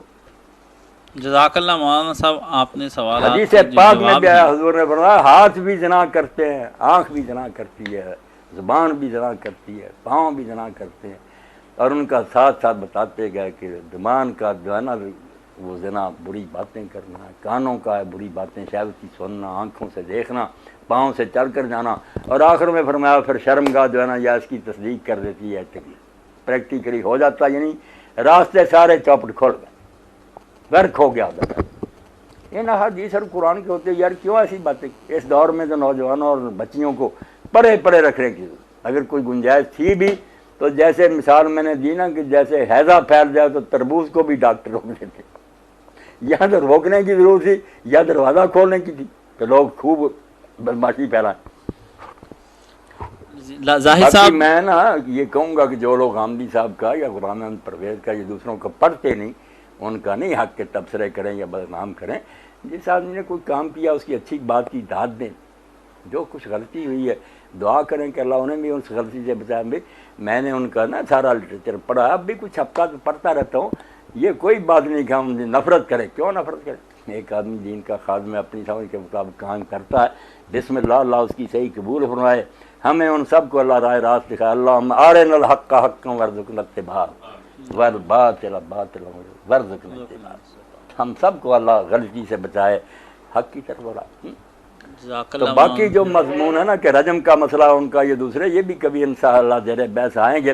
میں نے ان کی ساری بحثوں پر نشان لگائے ہوئے، کتابوں سے حوالے نکال کے رکھے ہوئے، پھر کبھی موقع ملے گا۔ باقی زاہد صاحب میرا یہ سلام غامدی صاحب تک، جو ساتھی ہیں آپ کے سب تک پہنچائیں، وہ ہمارے بانگ رو کیا ساغر وفا مستند، سلام ماں برسان ہر خدا، ہمارے ساتھی جہاں بھی ہیں دنیا میں سلام پہنچا دو، وہ ہمارے بھائی ہیں۔ کوئی بات نہیں، دین کے سامنے میں اختلاف ہو سکتا ہے۔ انشاءاللہ مولانا دوسرا وہ جو تفسیر پہ آپ نے نشان لگایا، پھر انشاءاللہ وہ اگلے ویک سے وہ سلسلہ شروع کریں گے، پہلی جو غامدی صاحب کیا اس کو لے کر جو پڑھ لیں گے انشاءاللہ۔ اس میں ظاہر صاحب پہلے آپ یہ سی ڈی ان تک پہنچا دیں اور یہ تمام ریکارڈنگ ان تک چلی جائے، اس کے متعلق ان کا پھر کوئی اعتراض ہو یا کوئی سوال ہو تو پھر وہ ضرور بتائیے تاکہ ہم اس کے بارے میں بھی وضاحت کر سکیں۔ انشاءاللہ انشاءاللہ۔ بہت شکریہ، اب اجازت دیجیے، ہم پروگرام ختم کرتے ہیں۔ وآخر دعوانا ان الحمدللہ رب العالمین۔ السلام علیکم۔ وعلیکم السلام ورحمۃ اللہ۔